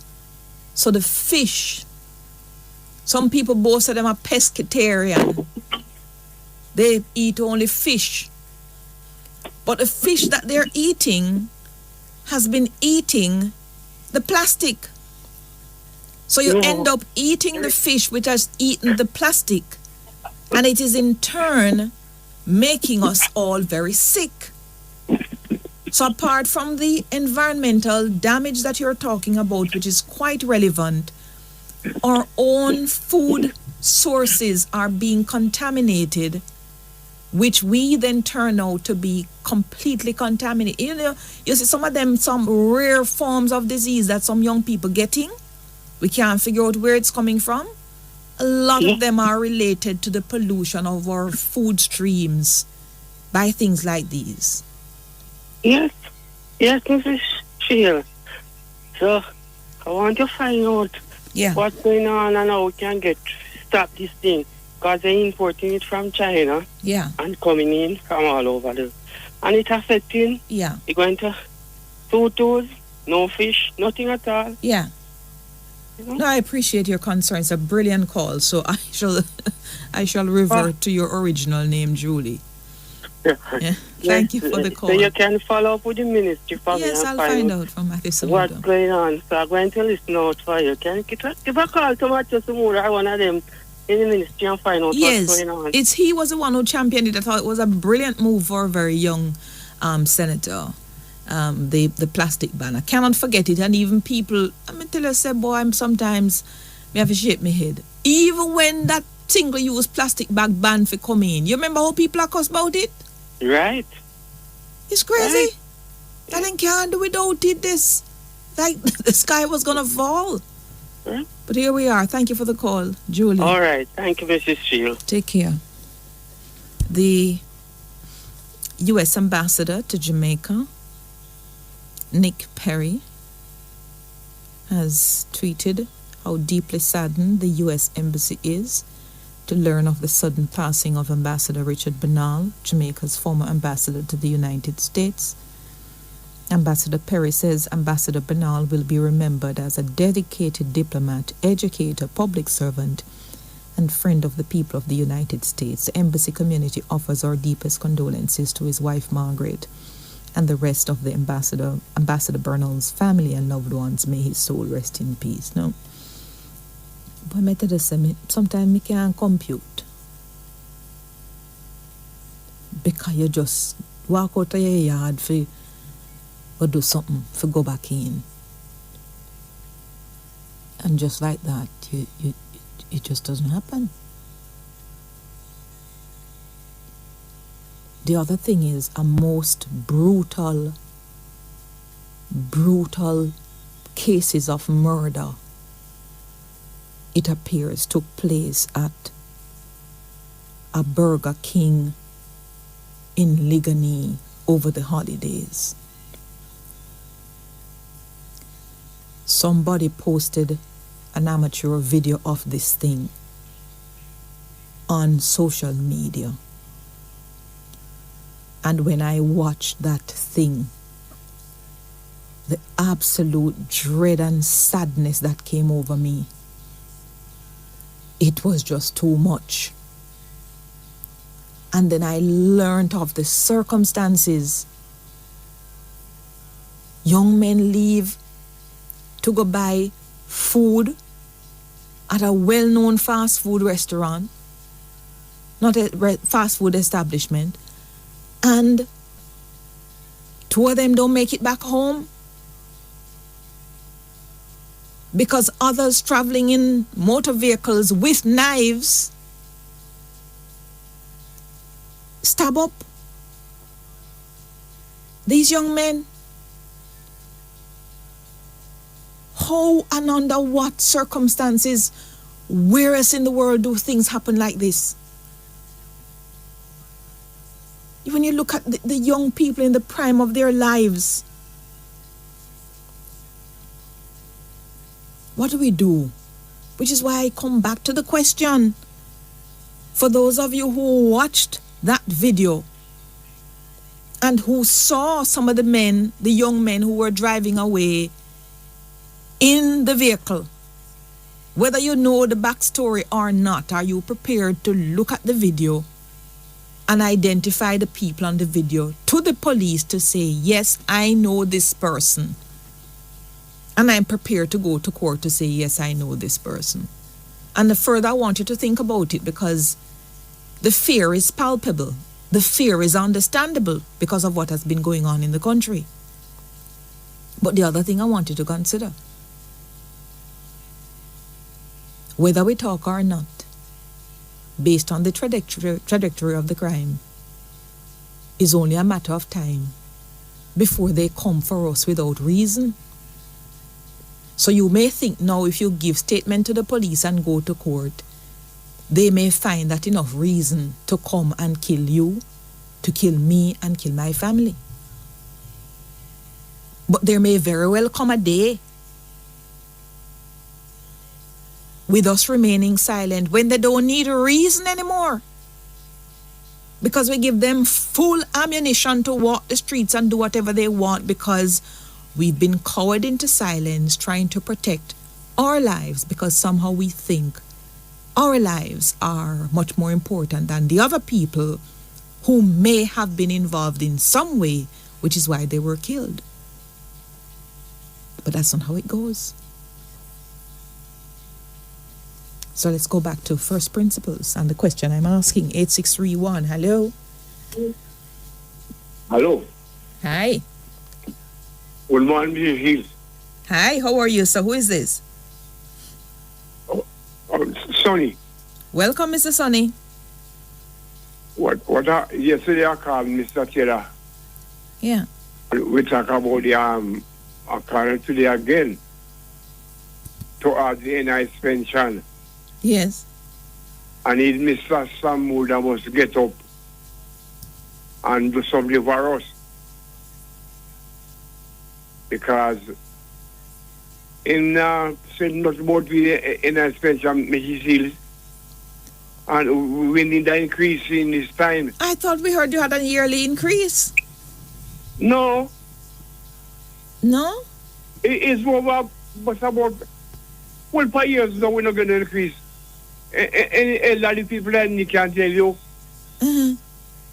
The last Minister of Labour, which I don't want her, she passed off now. Shahini? Yes. She was talking about it, you know. No, man, because even this particular finance minister, he spoke about it in his budget presentation, that there's a yearly increase that the pensioners get. No, not about some issues. But let me check this out. We need to forget about the minister, because I asked him about this, because you see, even this pension thing, there are so many people we have on a list here that just keeps being added to. And we need answers for you. Yes. So, you know, is it that you get an increase, but because the price of things gone up so much, Mr. Sonny, you don't notice it? It's the same money you're getting? All right. You can't tell you what you get. I get $10,020 every 15 of the month. It's due. Mm-hmm. So, me don't get that from no man. Any elderly people can't tell like me. Mm-hmm. A long time we don't get not at all. Well, that's why Mr. Samuel must come out and do something for us. And any elderly people like me, who they will tell you nothing at all. Well, all right, let me check that out, because you see the thing with the pension, and that's why we encourage the younger people, you know, Mr. Sonny, that them have to contribute to private pension, because the increase that comes is based on the investment of the pension money. Yeah? But let me go to a break. Thank you, listeners. We're back with you on the hotline. So, Mr. Sonny? Yes, ma'am. Yes, well, you know what you know because you get your check, so I can't question it. No, I don't really get that check. Okay. What I do, I mean, they send to my account. Yes. So what I do now, I go to the machine and drive. Yeah. And it's every 15 of the month. Right, same amount. Mm-hmm. Yes, in the move by years in the move, man. In the move. And that is the only money you have coming in? Yes, and you're funny. Eh? Yes, yes. Yes. And no children at all to help. No, yes. I have a son. He might help me out good. He might help you out good, okay. Yes, Because yes. you know, so that money they can't buy nothing. I know. I see the price of goods in the supermarket. Yes, man, yes. Yeah. Well, thank God I have a son, he helped me out good. Yes. Thank you. We'll keep checking and see what the plan is for that. Yeah, but so I saw going. Yeah. A long time we're not going to money, Mrs. Yeah, because I think the pension thing is a pension fund. It's been managed invested just to make sure that you don't lose out year on year. Right. But if the fund doesn't perform well enough, then I suppose. And you know from when that's what Mrs. Shields? From when you what? No, this NIS. Mm-hmm. It's the same labor government that bring it in 1966, Oh? And it was a minister of labor named Linda Newland. Yes. In 1966. Mm-hmm. And they are trained for 68. Mm-hmm. Until now. Mm-hmm. So I want you to talk to me, Mrs. Shields. We don't get no raise. And anybody can call you. Yes. They will hear my voice. Yes. I know they go so. Yeah, thank you so much, Mr. Sonny. Thank you. Yes, ma'am. Yes, I have somebody here on WhatsApp line saying there's been no increase in pension for years. Also, another person on WhatsApp, morning Emily, you're absolutely correct. My beloved brother was simply waiting on his son whom he hadn't seen in 10 years. And he was brutally taken away from us. We're bewildered and completely heartbroken, grieving St. Bess. So sorry about that. So sorry. Only a matter of time, I'm telling you. It's based on what's going on in this country. We just like sitting ducks. Yeah. Also on WhatsApp, somebody says it means then that the US needs to implement something to prevent the holding up of house business, DSA in Canada. One wonders what, because the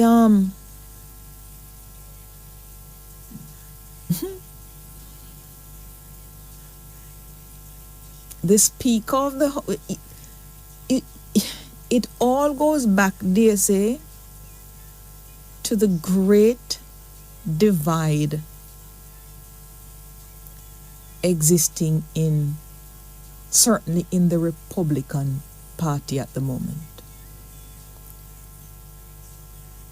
And the reason for the divide is down to one man, and that is Donald Trump.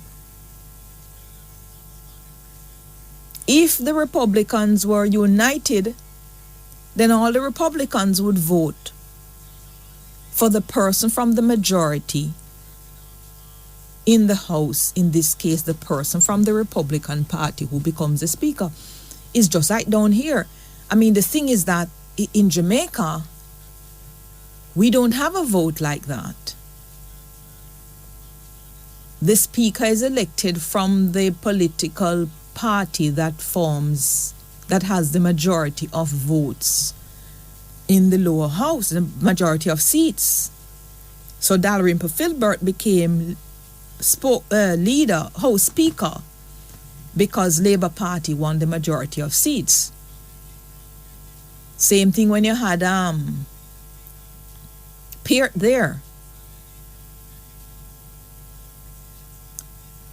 It's because the PNP won the number of seats. And I remember Peart because Dean, I was trying to call you last night. Dean Peart, I was trying to call you. I met your son yesterday, who is a doctor at the University Hospital. Lovely, lovely, lovely young man. Very good. And I was trying to call you, Dean Peart, to tell you. But I couldn't find you. You must have gone play domino or something.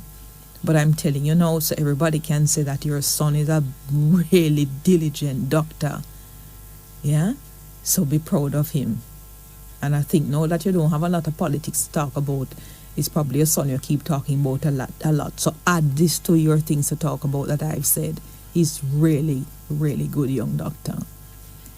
So that's how we elect or we select our speakers. But we don't have this whole voting process. But up in the United States, them plan to fight Joe Biden tooth and nail on every single policy agenda, every bill. And remember now that the speaker is the third most powerful person in the political makeup. So it's the president, the vice president, and then the speaker. So if anything happens to the president, to the vice president, then the speaker will take over the reins until such time. But all sort of skullduggery and backstabbing goes on because the man has so divided the party and people are now stepping away from him. So all of his surrogates are being left out in the cold. So you have a never McCarthy faction, never Kevin, that's emerging and emerging stronger by the round. It's fascinating to see. 2178, hello? Hello? Yes. You here? Who this? No, must me. The one and only. One and only. Happy to see you on this side. No, must me. Happy New Year. Why is your phone acting up? No. Comrade, what's going on this time of the year? I'm not hearing you. What a way to start off the new year with you. Hello? You're breaking up. Like you're not on the bigger, better network. What is happening? I'm not hearing you at all, comrade. Try again. 8631, hello? Hello, morning. Could I speak to Ms. Emily Shields, please? Speaking with her. To whom am I speaking? Mr. Gary Samuda. Hi. How are you doing? Good, thank you. Close the car issue. door. Close the car door. Getting a beep. Oh, sorry. All right. I have a smart problem. Yeah. I don't know if you can assist me. For an accident for about 2015 with a fire truck. They wrote off my car and I received some damages. Two of us were in the car. When you say damages, what do you mean? Your vehicle damage? No, the car was right off, and we received physical injury. Yes. So what happened is we got a lawyer. Close back the door. Sorry, what's going on? Yeah, we got a lawyer. It's been, as I said before, it's been 7 years now. We've been in communication with her, but we supposed to go to court in December of last year, which was last month, and we haven't been hearing anything from her. So, Ms. Shields, I just wanted to find out if these people have received our money and is trying to play tricks on us. Well, if you were supposed to go to court in December, then chances are no money has been received. But Ms. Shields, what I'm saying is, did you go to mediation at all? Did you go to? Yes, we went to a mediation. Right, and the matter was clearly never resolved, which is why the matter is in court. No, Ms. Shields, I don't think they are being straight up with me because I have a few issues that is very complicating. I just need to talk to someone with law experience. I just wanted to talk to them to find out if what's happening is the right procedure. So you're talking to somebody now. So I'm asking you, when you went to mediation, sorry, one second, please. There's some things that I don't want to say over here. Okay, I understand that, and I wouldn't want to say it. But what I think you need to do, since you said that there was a date in December, just get somebody to write to the lawyer or call the lawyer's office and ask for an appointment So you can get an update. Ask the questions of the lawyer first, and then you can, if you're not satisfied. I went through that process, Mrs. I'm not satisfied with the responses that I'm getting. You're not satisfied with the responses? Okay. No, Mrs. Seals. Okay. Well, there are hundreds of lawyers out there, so you need to. No, but I can't just change like that because they're saying that I can't just switch like that. You can. Because I'd have to pay them. You can. So what another lawyer can do is to give. Well, depends on. Another lawyer should know what to do, depending on the nature of the case, what the evidence looks like, the prospect of success. In a case like this, what happened to me, yeah? Mm-hmm. They should have, like, a figure to tell me that, all right, that, you're entitled to X, Y, Z then. Yes. Because the last letter they sent to me, they sent me an email that the other party want to settle the matter. Mm-hmm. Yeah? Then the letter stated that they want to settle 50-50. Okay, so what that means is that liability is not accepted by the fire truck, you say? Yes, I saw a service vehicle, a service fire truck. So not the big one. And it was on the way to do duties? No, it was late in the night, about after 7. You know those trucks that go around the service, the big truck? Those are Hilux. Toyota Hilux. Oh. Yeah. So what I'm saying, So what I'm saying is, when liability is clear cut, meaning if somebody hit you in your back, mm-hmm. and you were, let's say even at a stoplight and you were hitting your back, you're stationary. I'm tell you exactly what I No, I don't want to hear the details. I'm just saying, if, for example, liability is clear that you couldn't be wrong, then there's no issue of 50-50 coming in there.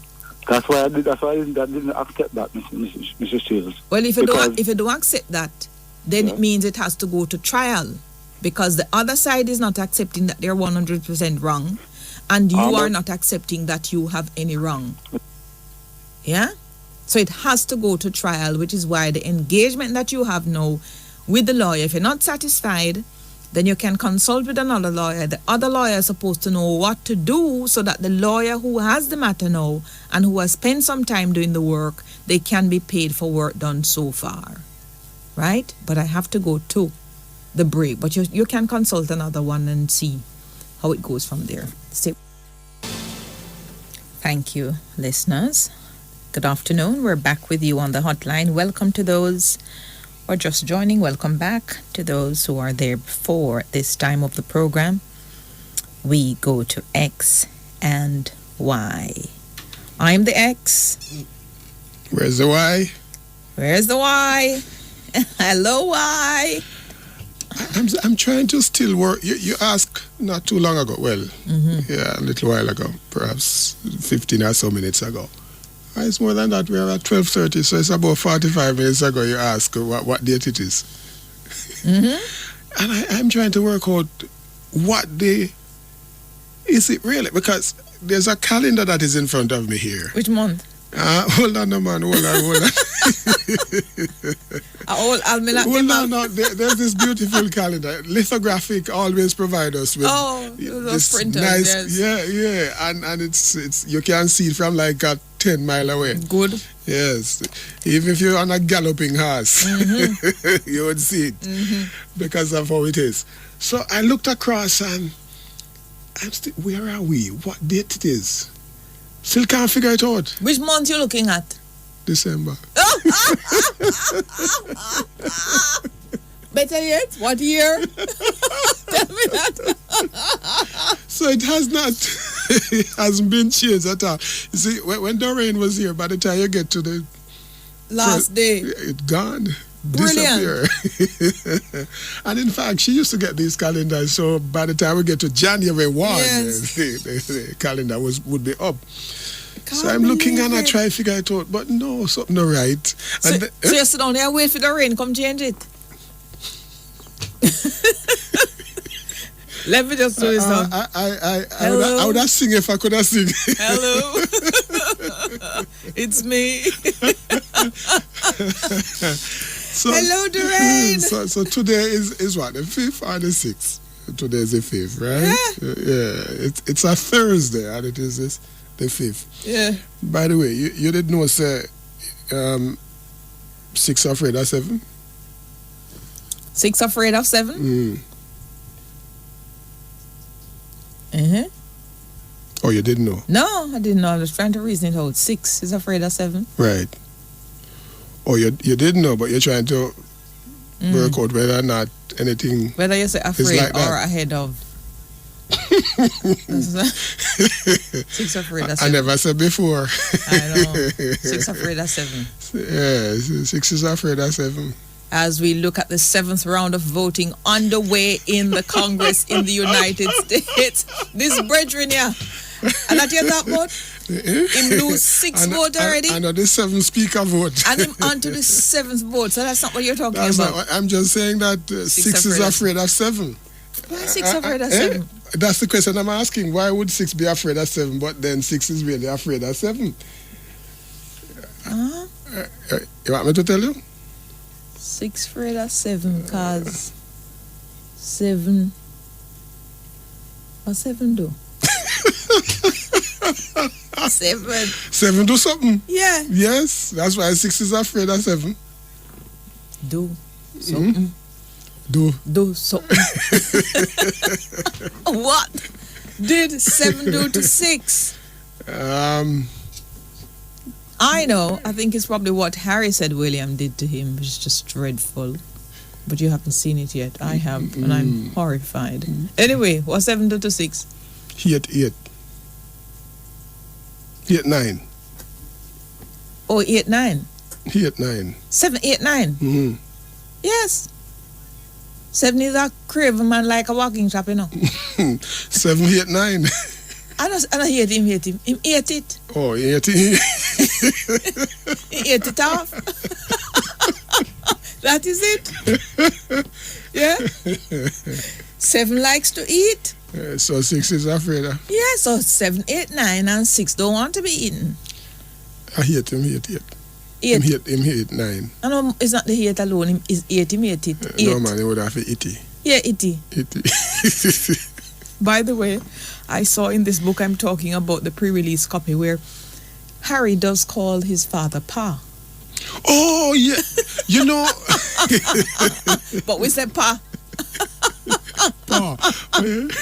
No, but there was my neighbor was called Mipa by all his children. Mipa. Yeah. So that's how they refer to him. Mipa. Mipa. So you're right. Yeah. But what did they call the mother? Mima. No. You'd never Mama. Guess. Mama. Mommy. No. Mommy. Ma. Not at all. Granny. Mipa and Tita. Me glad it's Tita. Tita. I'm happy with Tita. Yes. And they still call them Mommy Tita. Yes. Yes. Yes. They're still calling her Tita. Their father died. Yeah. Mipa did. But Tita is still alive. Oh. They still call her Tita. So Mipa and Tita. No daddy, no mommy. Yeah.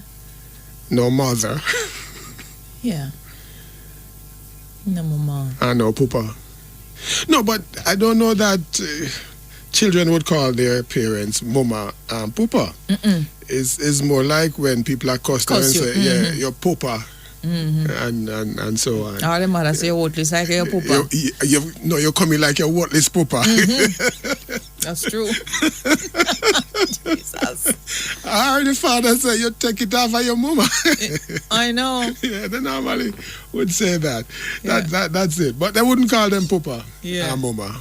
Well, hi to Gillian. Gillian, get it. So 7, 8, 9. So too did Tony, where Tony said, I would never get it. But when you ask, what did 7 do? 7, 8, 9. Yeah. 7 is bad. 7. 8. 9. It's not 8. No, I hate. 8. Then, no, hold on. So what we call 8? Jamaican talk. 8? No, we put on age panny. I've never heard anybody say 8. No. We say 8. 1, 2, 3, 4, 5, 6, 7, 8. No, it's 7, 8, 9. No, we put on age pan. Yeah, on some words that begin with vowels, but we never put it on pan 8. Yeah, man. So. Oh, you said that. So we take off the 8. Oh. By the way, you start thinking about the composition when you go right when you go back to school. Oh, I spent my Christmas holiday. You know, I was during the holiday. I sat there and remember how things used to go when I was growing up as a little youth. Mm-hmm.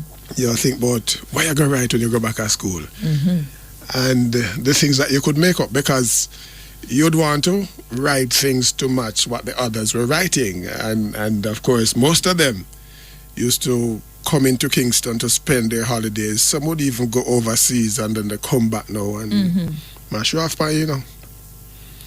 And they write all of the different things that they did and where they went and the rides they enjoyed and all kinds of things. All the Yeah, go Coney Island. Yeah. Island. Island a boom. So you sit there and you figure out, but you can't figure out anything because not only will you have to say you did this or you went here, but you have to sort of tell some of the things that took place and provide a little description of what the place is like. And if you never come at town, come spend a holiday. Oh, you're right, but you did come at town. What you did do? What the JS bus them did look like. And the train ride, what was it like going into Kingston and them kind of stuff there. So while they were there, writing, you just sit down and can't write. You just write, you did that warm son. That's it.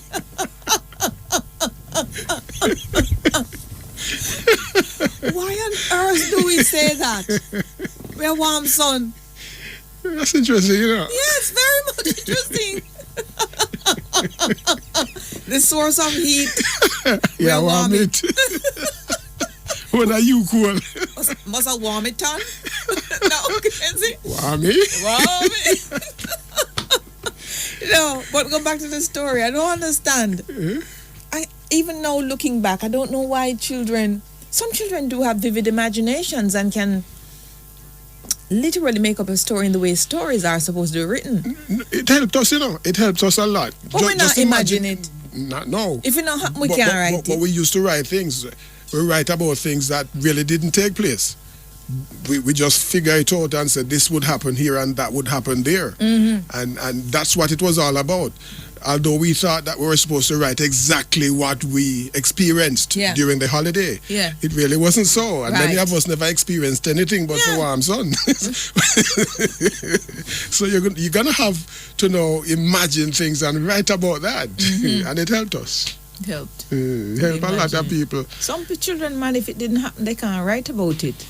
So your whole life story end up in some composition in a book in school. Well, some of us were afraid that other children would question whether we were writing the truth. Right. Which is exactly what the writing shouldn't really be. No, it was to imagine. Imagine. It's a composition essay. You write stuff that you can imagine. Yeah. And that's what I miss about I suppose growing up and even now with these children, and everything is so visual. And it's not good visual, meaning the absence of imagination. Right. From reading words and getting these beautiful images in your mind of places you've never been. Now every single thing, people can go put in images on Google and you can see the place. It's all when I go on place, I don't want nobody put up no picture about it, you know. I want to go there and experience it. Flush. Yes. My own and when I went to this place here in Italy, Venice. Oh my God. What a city. But then if you are a fan of Shakespeare and you follow Shakespearean writings and you see exactly how the streets are laid out as described by Shakespeare, you're so excited like a little girl when you're reading Shakespeare because the words brought the images to your mind and you go to the place and you see, as opposed to people, I go do them Instagram live and I take picture and I show you. Right, so they have to see it. Yeah, from reading, you put. You can't write about a Radio Jamaica sign unless you see the sign. Yeah. That is written there in black, red and white and yellow and that kind of thing. But somebody is supposed to be able to, like, I would love to have a writer of a children's book could say, you know, the large letters of the radio. Right. You know, I'm be like no big boy. A big boy say. Tell big boy to write about cricket match. Oh, I say. Put at that. A rain no play. Goodbye. Duckworth? Not even Duckworth. Not even Duckworth. I bet somebody soon call me. Let me say them know where big boy live. Rain play is done on X and Y.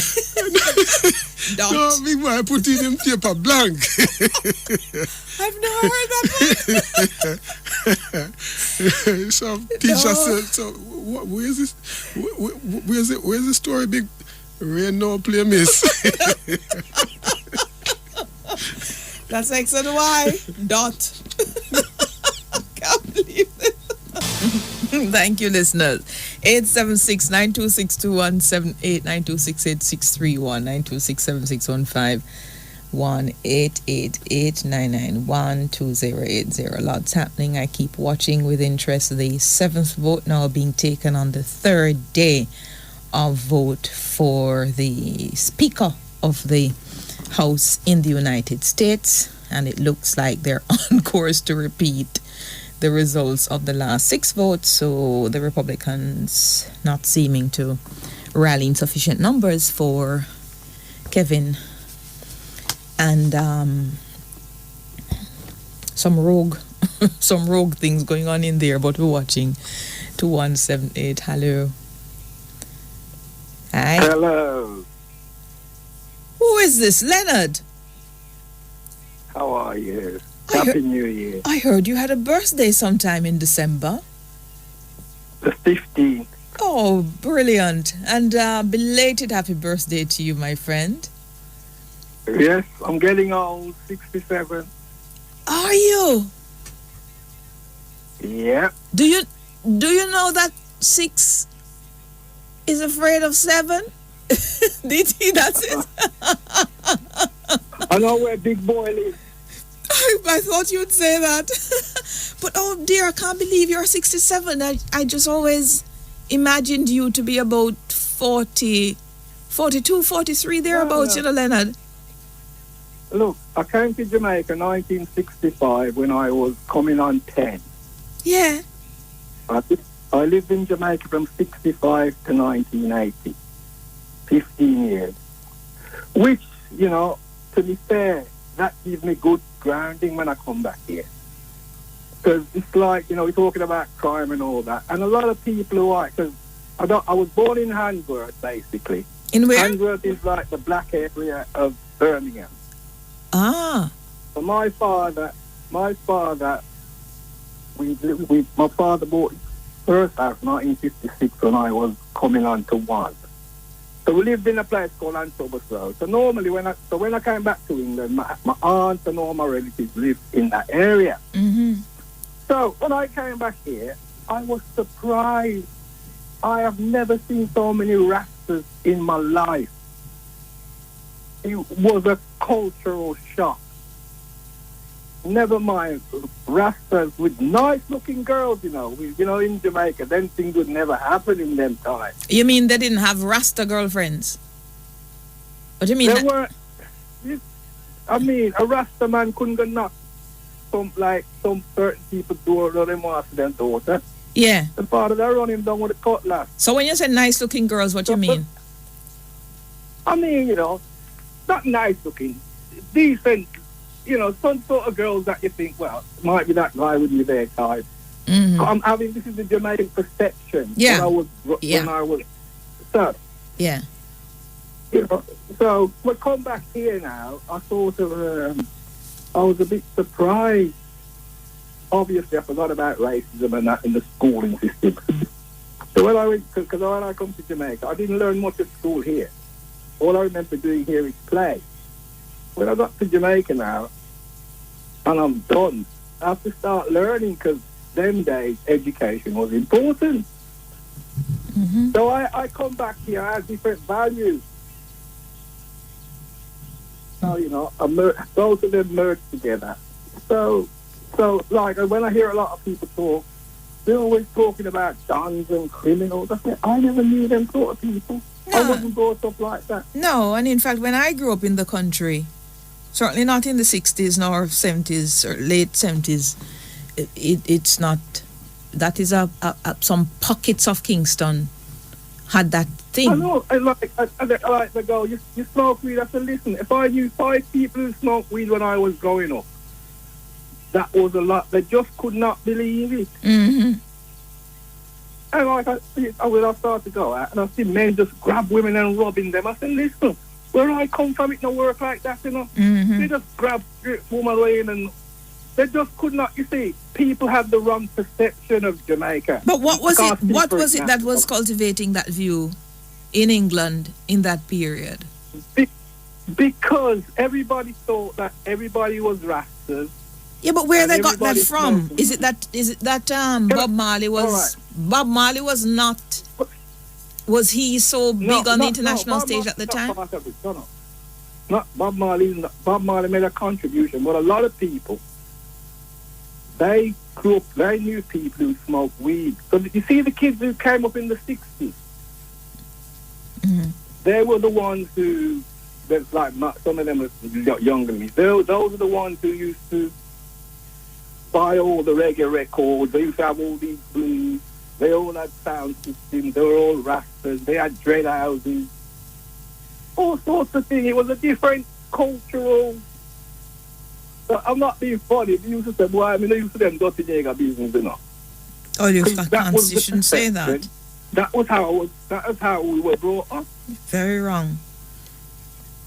It was wrong. For example, if I knew somebody who was a criminal when I was growing up, I have nothing to do with them. Mm-hmm. So it's so when you come back here and you realize that my father done us a favor when all of us, 6 of us, went back to Jamaica, and my dad came and my mom. It was a different upbringing. Mm-hmm. So I was able to balance those aspects of life. If I want to, you annoy me and I want to be like, I want to behave badly, I can. So that kept me in good stead. Have you pre-ordered your copy of Harry's book? Sorry? Have you pre-ordered your copy of Harry's book? I think it's selling in Spain, but it's in Spanish. Yes, but it has been translated. I see the Guardian put out something now, Daily Mail and all sorts. Yeah, correct. Yeah. Yeah, it's an absolute cracker, this one. I heard you talking about it, but listen, I said it from day one. When Harry was going to marry Meghan Markle, I said to myself, the courtiers and the men in grey suits in Buckingham Palace must be pulling their hair out. Mm-hmm. What? And they'll deny. Yeah. But our story definitely coming to bump now. And what they don't realize is that Harry's mind had turned substantially from them long before Meghan came in the picture. So everybody talking about Meghan like Meghan did this. Meghan did nothing. No. She only probably assisted him. It's not so much of a rebel. It's not even so much of a rebel, The guy, he's different. And William's desire and mandate as the first child is to protect this institution because one day he expects to become king. Harry, especially after him and Kate now stop have pitney, just to make sure that Harry's lineage or possibility of getting to the throne You see what it is, you know. You see what it is. As simple as we see, these people, you know, they care about public opinion. Who? And you have a set, the royal family. Yes. But you have a set of media people, Daily Mail, Daily Express, and a lot of people on Twitter. What? They just total hate. For what? I don't know. Yeah, but why is it causing no, problems? but forget. Why is it trying to obscure the No, truth is always forget the Twitter for the moment. What Harry is saying, and it appears to be absolutely credible, is that his very own brother and the staff, they were leaking information on him and Meghan. Yeah. And that is so sad, which is why I think what Harry is doing now in talking as much as he wants and writing as much as he wants is just giving them their own medicine which they need to drink. Disgusting what they have done. For example, yes, James O'Brien done a comparison of the things that Kate done and Meghan done. Yeah. And the different languages were used when Meghan done the same thing. Yeah. You know, Kate have an avocado pear. Oh, lovely, good fruit, this, that, and the other. When she had it, poison. Different story. Yeah. Yeah, this is the hypocrisy. Look, don't get me wrong. One thing, and nothing personal. One thing I can tell you about the English. I've spent majority of my life here, and I knew that long time. You talk about hypocrites and two-faced. Because when I used to be at work, or when I was running a business or whatever, I tell them straight, I said, listen, if you have something to say about me, you say it to my face. If I hear it back, me and you are going to have problems. And that is, they'll smile with you and they're plotting against you. Yeah, well, interesting. Oh, but Leonard didn't do that. I actually think that this book, based on the extracts that have been written, Leonard, something is going to come of whatever, because the allegation of the abuse of Harry by William is just dreadful. And not only that, there are other people who have written about William's temper, including Camilla has talked about his temper. Yeah, and now even the Nazi suit, he said he got permission from William and Kate to wear that suit for which he took a clubbering on. I think the father said, if you two don't accept Camilla, we're going to have problems. Yeah. Like he warned them. Yeah.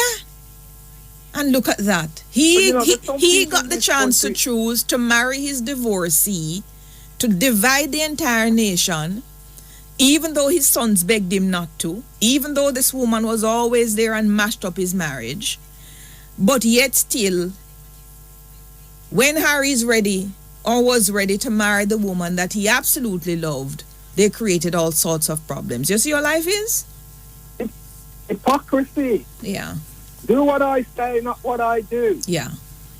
And now you guys calling her Queen Camilla. Not me. Well, in the beginning, this is how I'm telling you the hypocrites. In the beginning, they were complaining, no, she cannot be called Queen. We will not accept it. Yeah. Then they put on Queen Consort to make people digest it. And then all of a sudden we hear the consort is to be removed and it is now to be Queen Camilla. Listen, the English, you know, they're great, you know. They're the only people just turn up on your land and put up a flag and say them want it, you know. Them just, and nobody never did it before. Them just steal up and put up a flag. Oh, God. White flag gone up. Yeah, honest to God, listen, I've lived with them, but, you know, Oh, boy. So it is. You know, my daughter, quick one, we lived in an area where my daughters were the only two black kids in the school. So my daughter is 24, 25 now, and she was in a play at primary school. And you know what the kid said to her? She was playing Mary.